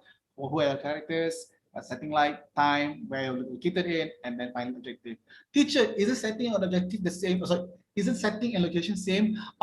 Sometimes yes, sometimes no. Location can be in a mall, setting can be in the lobby. These questions are not based on the exam. This is basically what kind of questions you can ask yourself and how do they help you answer the exam papers Exactly, it helps develop the story. Yes. Our common tip is ask yourself the same questions: who, what, when, where, why, how. But without a proper structure, without the proper staging set, you're going to have a hard time writing a story. Another hint I got from my previous writing classes I went to is that you want to be not cruel, you want to make your characters live. Give them challenges. Give them a time limit. What's a place you have been to that you had a certain amount of time to be there before having to leave? Is it before a wedding? A young couple is about to get married. One of them lost their phone. In that phone, in that case, held the rings. Or two boys are traveling on the seas in their yacht, and one of them dropped their other phone into the ocean, containing photos of a previously deceased loved one. How would that happen?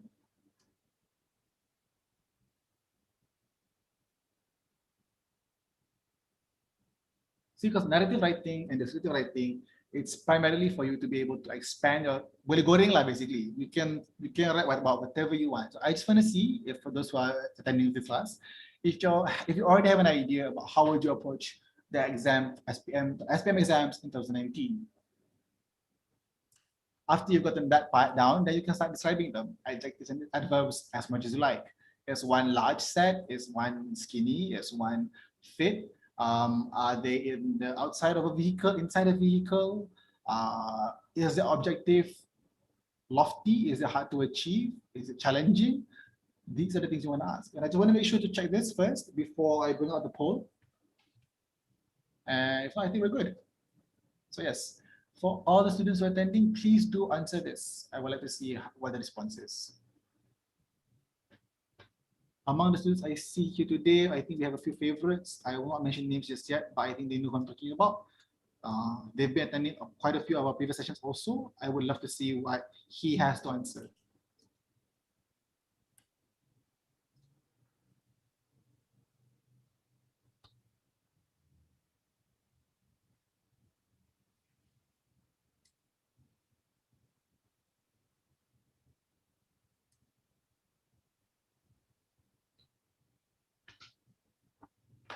Let's see if we have anyone.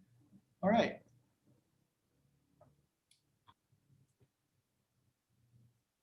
Okay, no answers just yet. No worries. Okay, for me, I mentioned before, my characters would be just a moment. So my characters would be two boys in a ship. Setting is open Pacific Ocean. Time is 2 a.m. in the morning. Cleaning the galley. Location, the galley. And objectives, trying to sneak a call into their loved ones because the captain does not allow phones on the ship. The ending, the captain catches them and they now neither have a phone for the remainder of the sea. There you go. So this is my answer. This is already 1, 2, 3, 4, 5, 6, 7, 8, 9, 10, 11, 12, 13, 14, 15, 16, 17, 18, 19, 20, 21, 22, 23, 45, 6, 7, 8, 9, 30. 8, 9, 40, 1, 2, 3, 4, 5, 6, 7, 8, 9, 10, 50, 1, 2, 3, 4. So this by itself in note form is 54 words. We need 350, so 300 more words. And they both realized how foolish they had been. 9. So honestly, you only need another 290 words. That comes with name, beginning, action, they fight, what you want to talk about, who were they called, why were they calling them, answer the question about the whole call thing, who they want to call their loved ones, who are their loved ones, mom, lover, sister, dad, friend, mutual friend, what are their names? Everything you ask and start asking and questioning builds upon this. It's 2 a.m. in the morning. They try calling, no one picks up. And in the end, the captain catches them, and now they both lost their phones. Now they can't call anyone. Or could have been taking turns, now no longer. Why were they fighting? It's 2 a.m. It's the last chance to call someone before they fall asleep. So yes. No. Okay.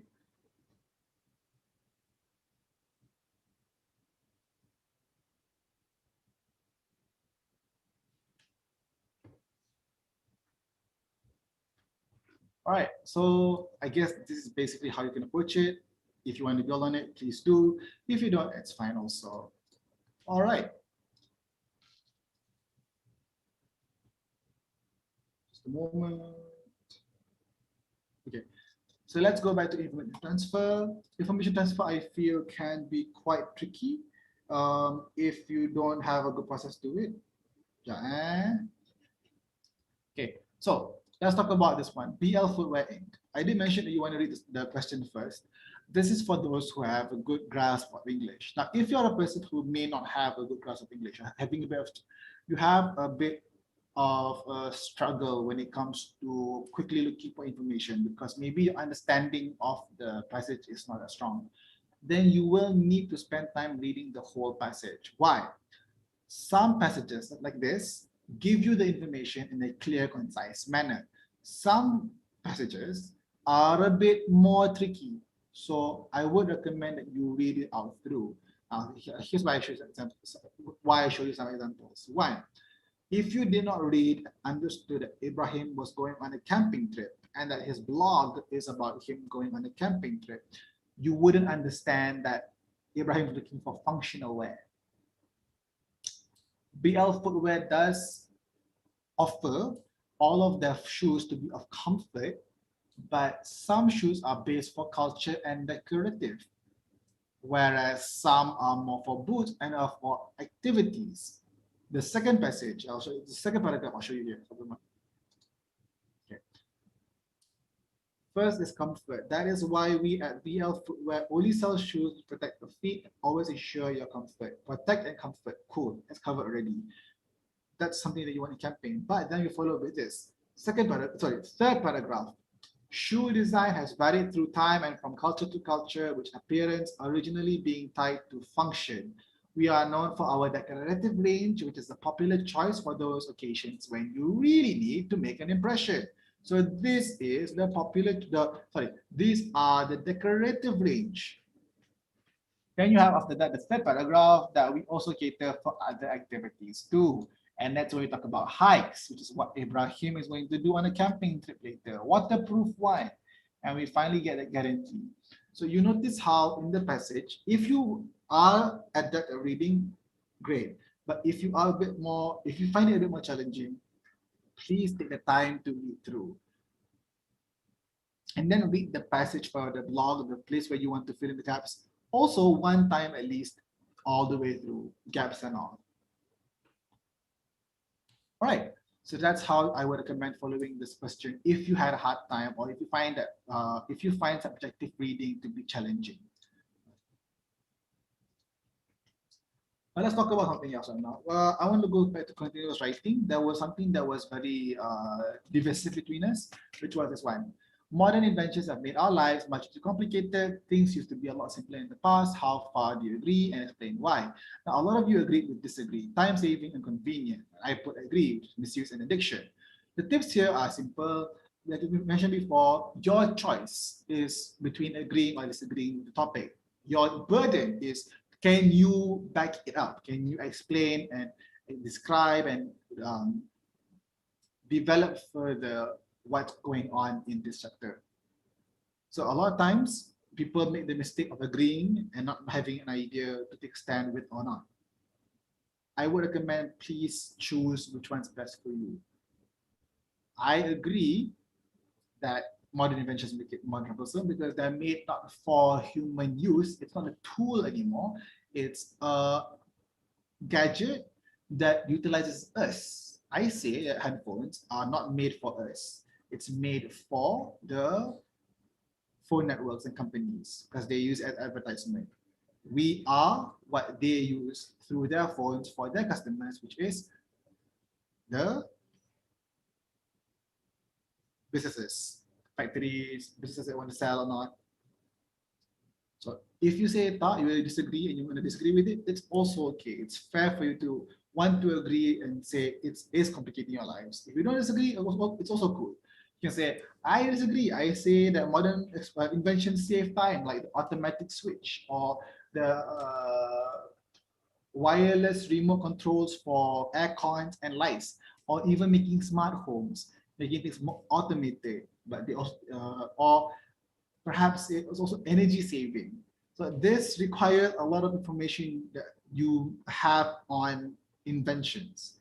What is modern inventions to you? So again, tricky, but the invigilator will not test you on your knowledge about modern inventions. You don't need to know the most modern invention.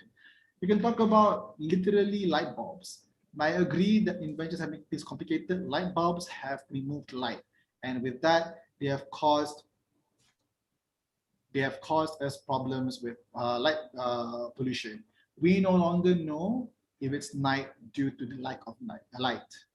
We now rely on the watch and time to tell us, okay, it's nighttime. And that's complicating things. I would like to be able to go to sleep at night naturally, but we can no longer do that with the invention of lights. I disagree that lights are good because now we've conquered the dark. We are no longer scared of the darkness and we can survive way past 12 p.m., way past 10 p.m. It's safer now.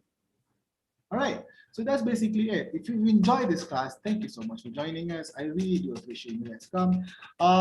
This is Maxis eKelas. We do have online classes. Before the pandemic, we almost had weekly classes and where we discuss topic subjects, and whenever a student asks questions, we come back to it and we answer it in the next one. We do have in that class, we do have it live, which means you can open up your video cam and mic and talk to us, which I feel personally is a much more enjoyable experience.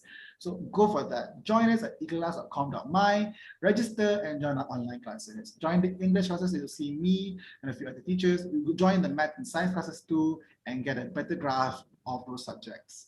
Our previous subject format was that we'll talk about creative writing, script writing and all that. But before I move on to that part, before we go into the whole what eKelas is, let's do the poll. Bringing up the poll.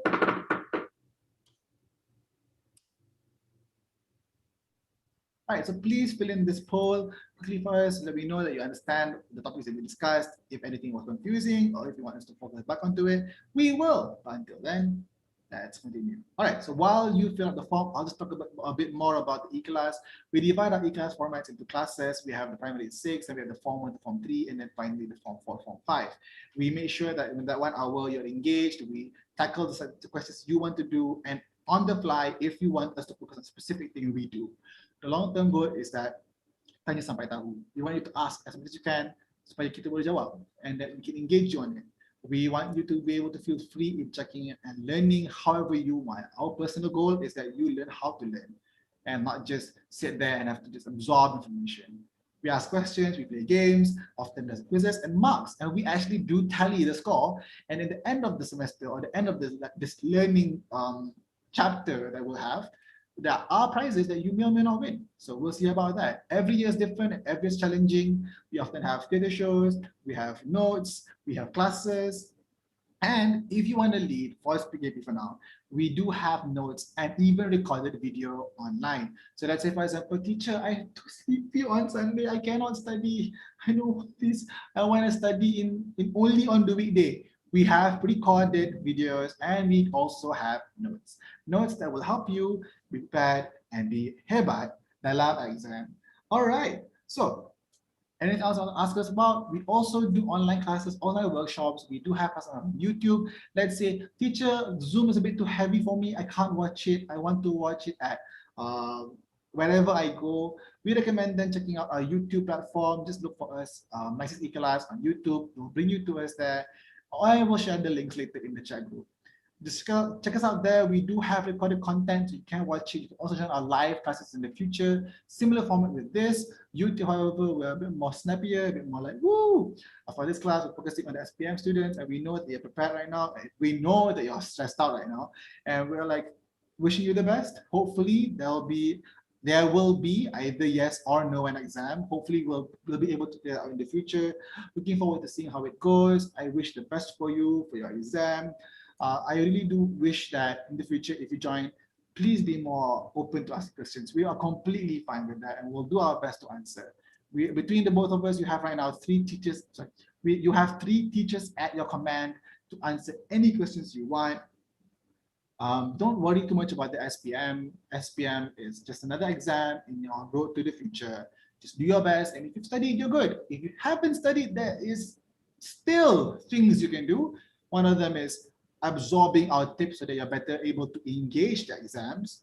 Hopefully you'll do good. I trust you'll do good. Assuming you have answered questions, I think you all have a good head on your shoulders. You will do great. All right, do good. SPM is another exam. You'll have more exams in the future, but SPM is the one that gets you into college. All right, so good luck. All the best. How to get better in English for the last minute thing? No problem, Dexter. Love it to have you along. I would say, please read your novels, read more articles, and listen to more articles. A good sample of this is checking out on Netflix if you have access to Netflix. Hassan Minhaj's there's a Hassan Minhaj show. Just a moment.